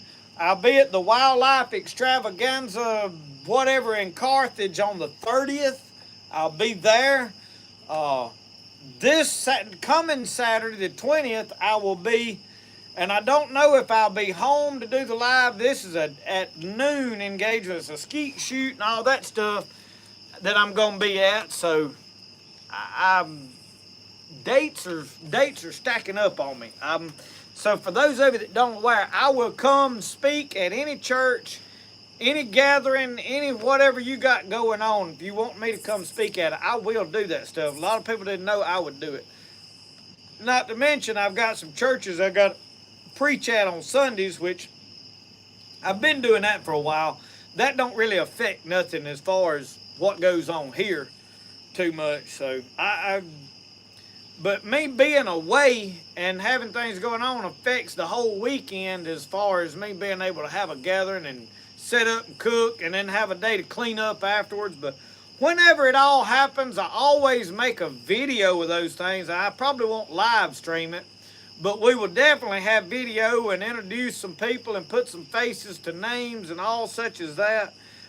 Because I enjoy getting to meet y'all. I really do. This trip we went on was excellent. I got to put names to some of y'all that's been or faces to names to some of y'all that's been commenting for a long time. So, well, Sharon, I hate to charge admission for people to come, because you know what if there's somebody that ain't got no money that would love to come and they just really can't afford to do that. I hate to charge for stuff. I mean, because I want to help the poor people as much as the people that's got plenty of money. Probably what we'll have to do is once we get a date set, we'll say, hey, we got a cooking date. We're gonna let y'all donate for groceries and put the PayPal up there and let people just throw money in the PayPal to help cover stuff. Or either send a check or send whatever and give them a couple of weeks heads up and let that help cover some groceries and stuff. I'm not desiring to try to profit. A lot of people, and I mean, you know, most people are trying to profit from all this. I just want to have fun. I want to meet y'all. I want y'all to come hang out. Nothing more than I would love to take all of you and do what we're doing right now, sitting here around a campfire talking in real life. Build a fire, us guys sit out there, girls too, and tell hunting stories and whatever, you know. I think that is an excellent thing. Y'all may get here and find out you don't like me as well as you thought you did, you know. I'm just me.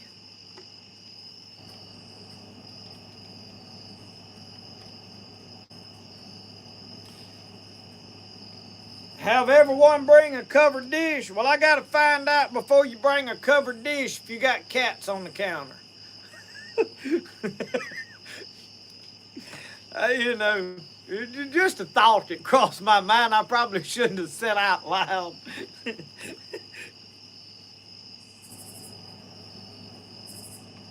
Sharon Davis, I'd love for you to come. We'll have to figure something out sometime.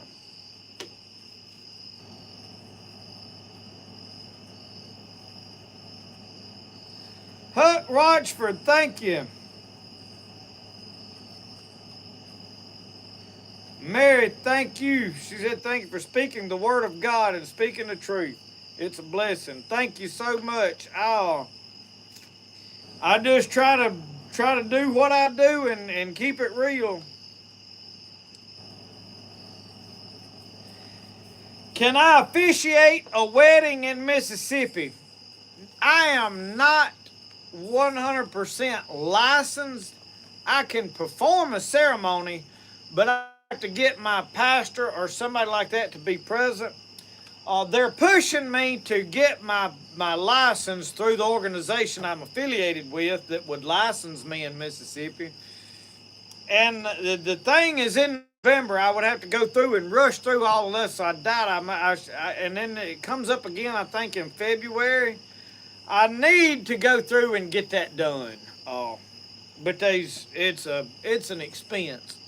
And then it's taking these tests and reading the Bible and going through all this theology stuff that I mostly agree with. There's a few minor details that I'm like, I ain't, you know, but you've got to be affiliated with something, and I don't know.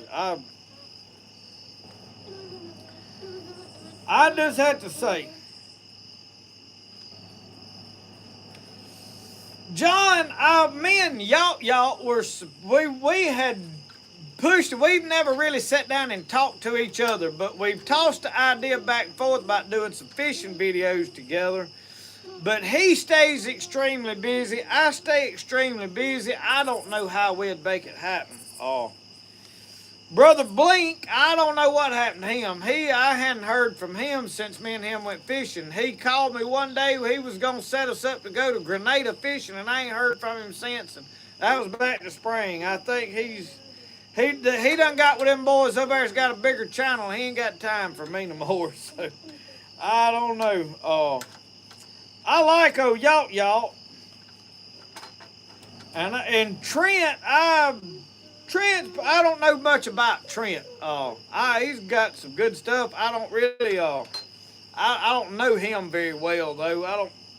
He probably don't have no idea who I am.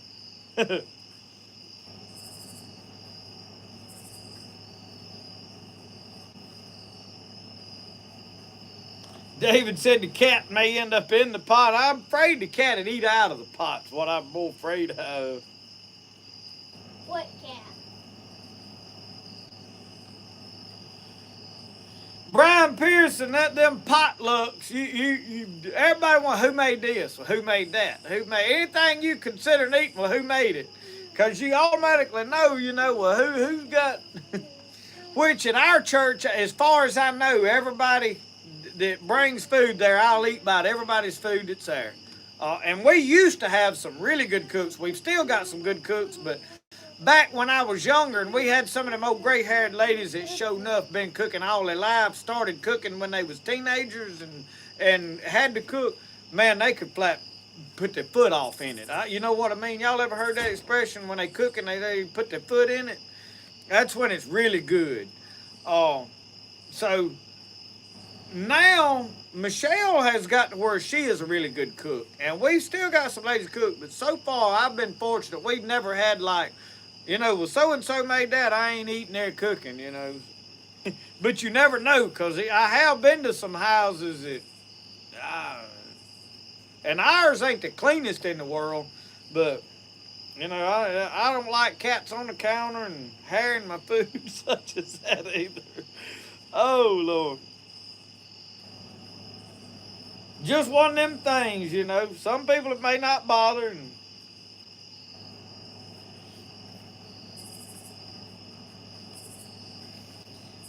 it'd be like that old lady that watched me cook them chitlins that night. She said, you didn't dare about wash them chitlins good enough. I wouldn't eat nothing you cooked. And I said, well, I didn't invite you to supper no way. Just the way I felt about it.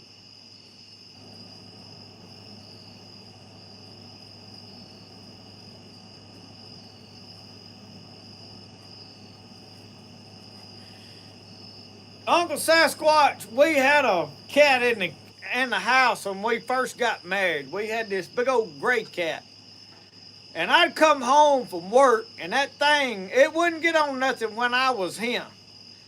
But while I was going to work, that thing would get in the bread and then everything. And son, you talking about aggravate me to no end.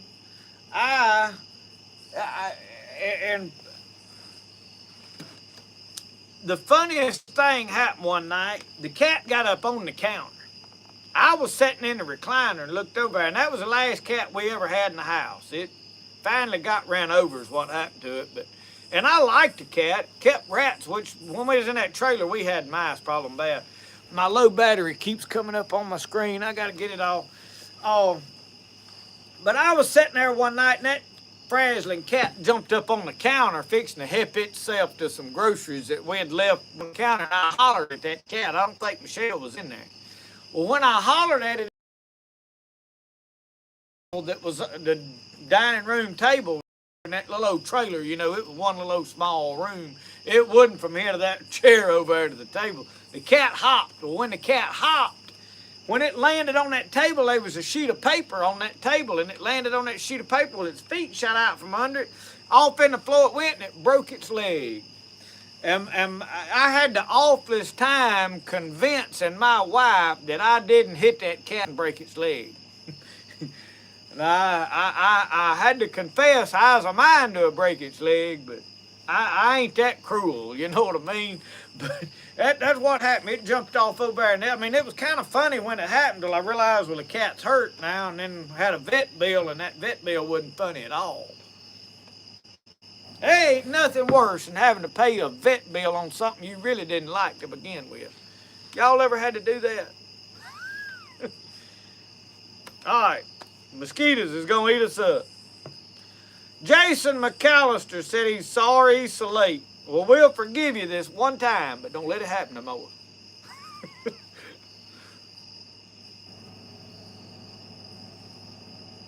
Age 89, pastor passed away. Gwen Hayes.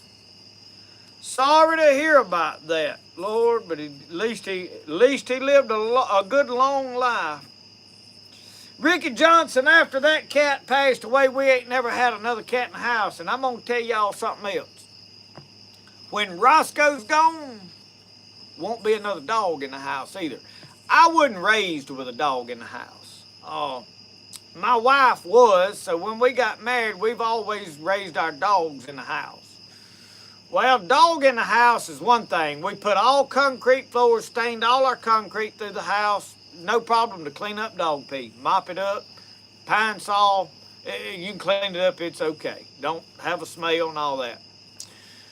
But Roscoe, when he gets aggravated at me, like if we leave and go on vacation, leave him in the house a day or two, he'll pee in the house. And he don't pee in the floor, he pees up on something.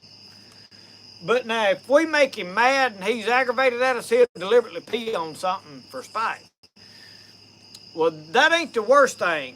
Roscoe has gotten where he sleeps in the bed. Well, he didn't get to where he started from a puppy. We let him sleep in the bed with us. Well, that was a huge mistake.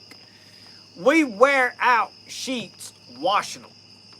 I mean, we have to wash the sheets twice a week at least.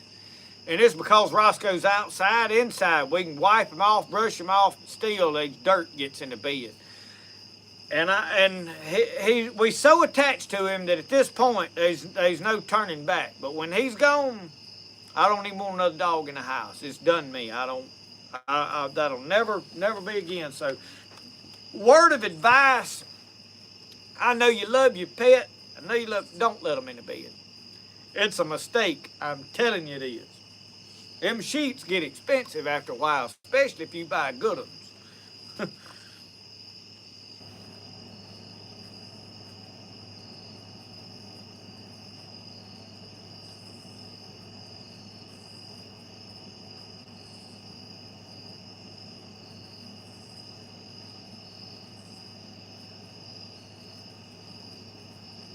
Sharon Davis said we had a potluck and the squirrel dumplings was uncovered. There was more squirrel hair than dumplings. Don't know who cleaned the squirrels, but someone needed to learn how. JT Banks, I know where you're coming from. And that's why this is like it is. And I'm very well may wind up in the same situation, but my plan is no more animals in the house. I got Lucky. Lucky's 10, 11 years old now. I don't know exactly. We'll be lucky to have 3 or 4 more years with her. She may live till she's 17, who knows. But, generally, I've never gotten over 8 or 9, 10 years with a dog. Lucky's going to be about the longest living dog I've ever personally had. I've heard of dogs living 15, 16 years. I hope I get that many years with Roscoe. Roscoe turns 7 in October. I don't know the exact date, but I know over about the middle of October, right before Halloween, Roscoe will turn 7. So I know how old he is. I just don't know right what day his birthday is.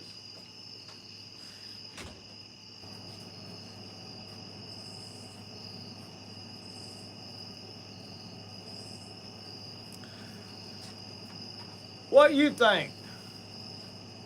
Come over here and talk to these folks a minute. Come in and show them what you're doing. Get over here. What you got? He's loading his muzzle loader. Oh, Lord. Where'd you get that? Come in with that. Where'd you get that? Come over here and show it on camera. Now, where'd you get that? I didn't get it. You didn't get it? You got it. I got it. You got it for me. I didn't get it for you. Mama did. Somebody watching on that camera right now got that for you.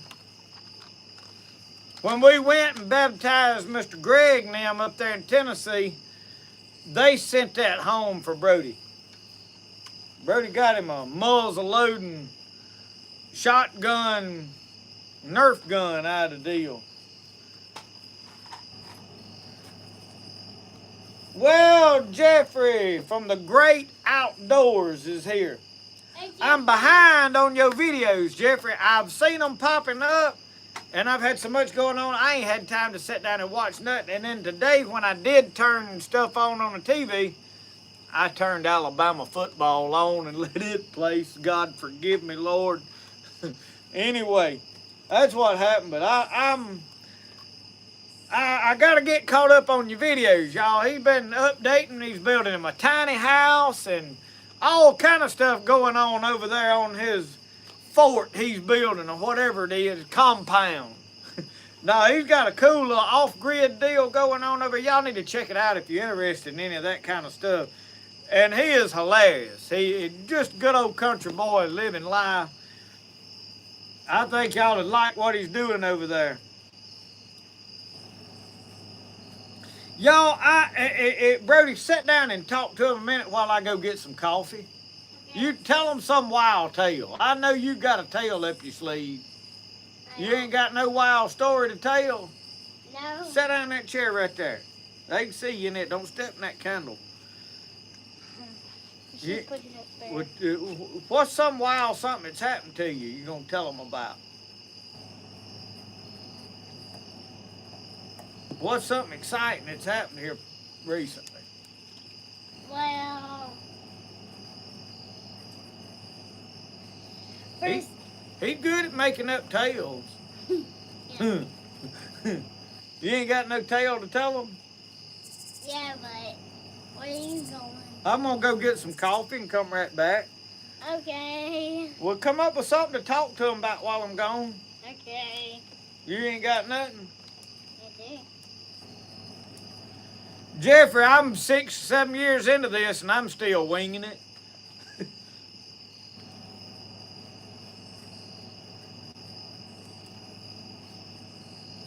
Martin Melzer said when Mom was a newlywed, Aunt Ursie took her in under her wing and taught her how to cook. And to this day, I have the waistline to prove it.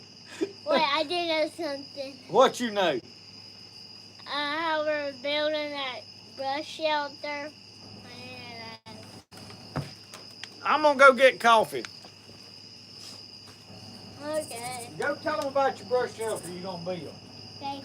So y'all, maybe tomorrow when we're back from church, I might go, finish the brush shelter. I don't know how to read yet, but I can comment when my dad gets out here saying, Come on. Come on, you're going. you didn't let me have time. You can finish talking. I ain't in no hurry. You can finish telling your tale. He through? What'd you do? Quit mid-sentence? I'll finish it if you have to go back inside. Okay? There's no telling what he told while I was gone. You'll comment whatever I said. Comment to it right now. Brody did not stay in a TP. Rhonda, I seen you asking about the do-rag. It was laying right here. I should have had it on, and I thought about it whenever I was watching the game, but I was busy working on my bow. And for those of you just tuning in, the bow turned out to be a flop. It broke on me, so I can delete all of that footage. Anyway, now we're going to get the compound out and hunt with it, or either hunt with a recurve bow.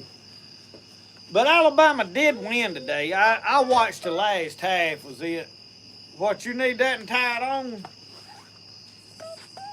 Turn around, look at the camera.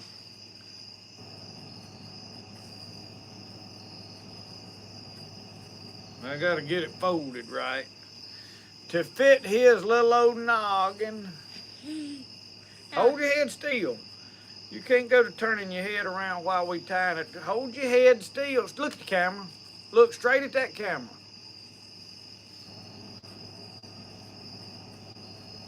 Is that too tight? That's good. That's good. All right. You didn't even write any comments. Didn't what?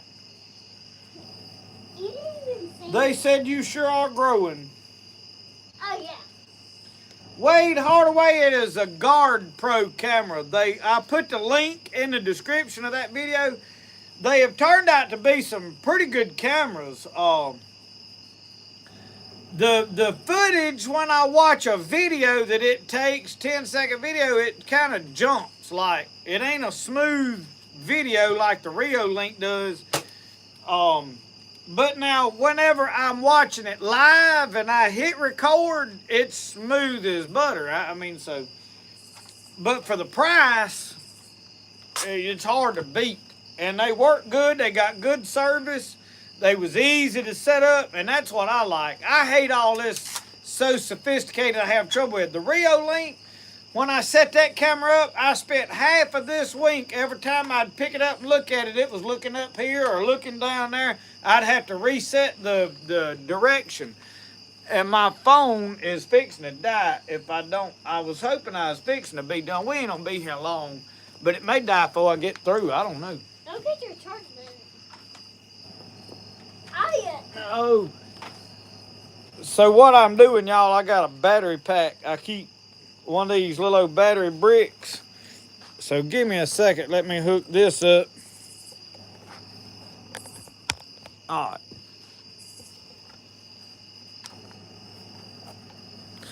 Get it on. Make sure it is on. That way maybe the camera won't die while I am sitting here. I guess everybody's through. Brody's gonna put on the show back there on that hammock. Anyway.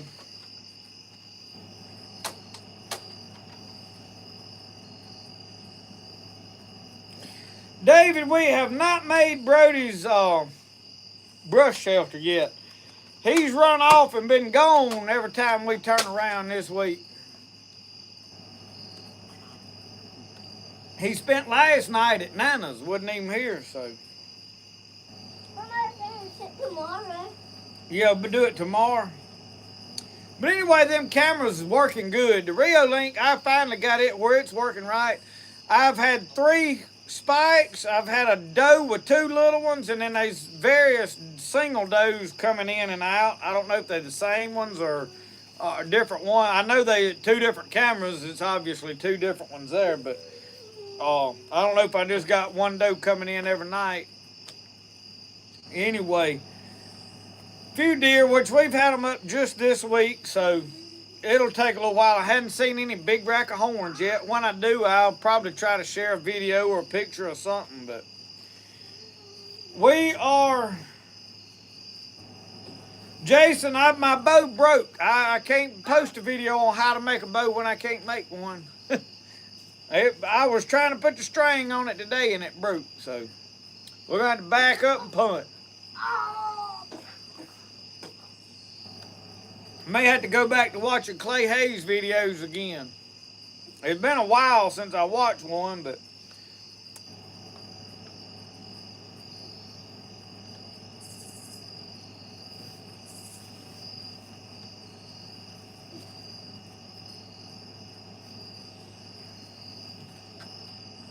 trying to go back and see if I missed any important.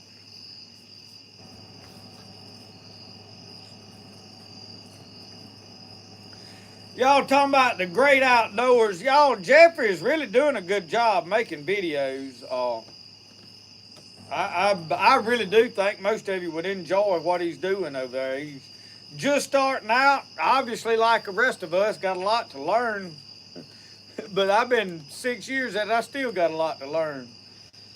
But it's a lot of fun. Just getting on camera and doing stuff and just, you know. I have a lot of ideas that I'm going to make videos about, and then I run out of time to film all this stuff and do all of it, and then by the time I get time to do it, I got to rush through it, and the video looks rushed, and the time to just sit down and do one thing a day, I try to get too much done in a day. So I hopefully sometime in life, maybe in 2 or 3 years, it'll get where it slows down enough. I can go to making quality videos. So, I feel like right now I'm just rushing through everything. I mean, just trying to get everything done, and I preach slow down and take it easy and live a simple life, and my life has turned into anything but that. I'm always rushing to get knife orders out so that I can get my bills paid, and then I gotta have one date. I gotta rush to the deer camp and do all of that stuff, or rush and do this, and I'm like, man, it sometimes it can get overwhelming. But JC, I'm never gonna quit. If there's ever a time comes up that they goes a whole week or 2 weeks that you don't see a video from me, you'll know something happened to me. And it's not about the money. It's not about I'm trying to make my mark and leave, a legacy of videos. I enjoy doing it. The videos is one of the things I just enjoy doing that.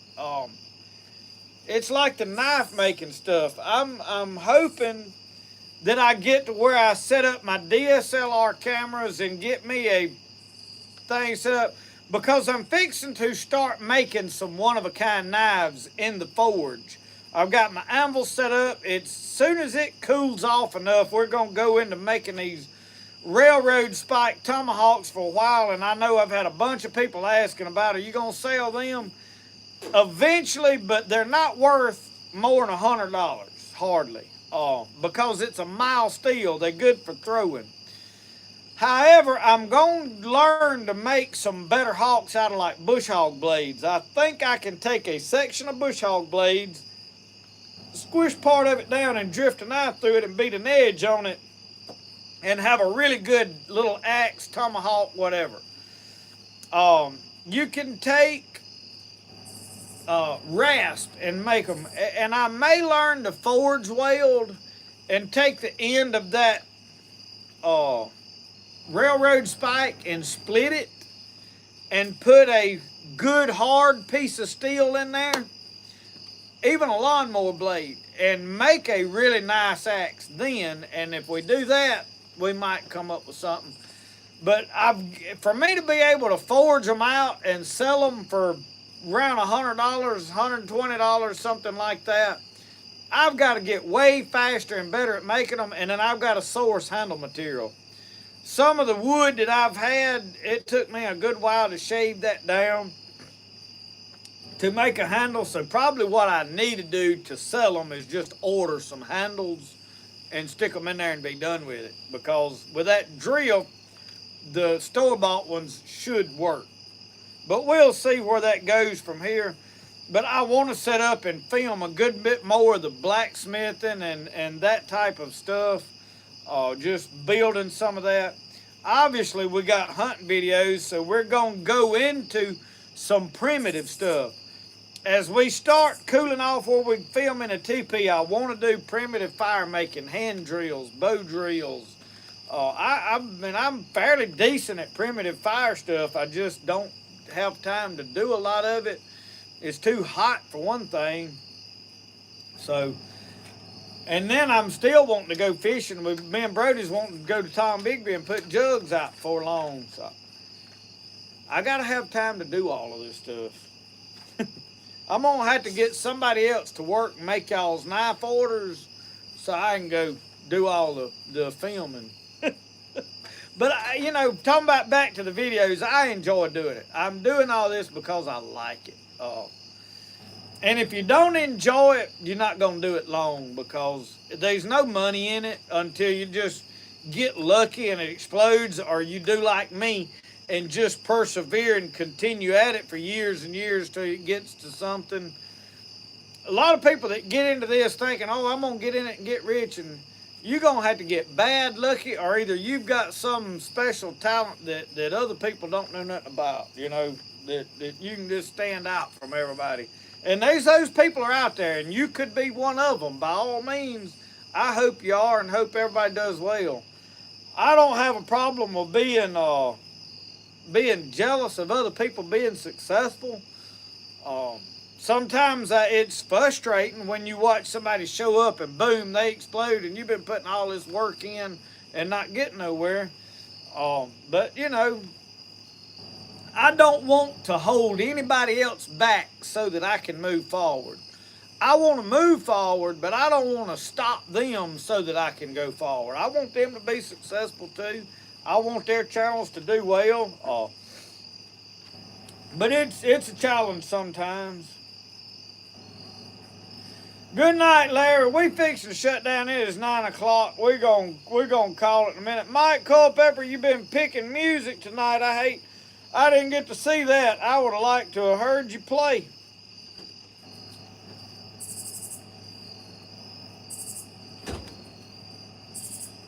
With David talking about the broke bow, I don't know why it broke. It broke about this far from the limb, and I can take it and bend it around, and it just stays. And it was thick enough. It's hickory. It's supposed to have been forgiven. I don't know what I did wrong on this one. A lot of times I know what I have done wrong, but it could have just been the wood. They could have been a bug in there somewhere that I ain't seen. I guess I need to cut that limb in two and see what's going on.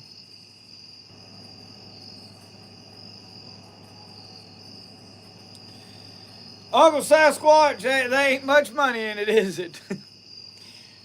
You know, and that's like Mike Reed, y'all. I watched him, Mike Reed, bless his heart. I think the world of him.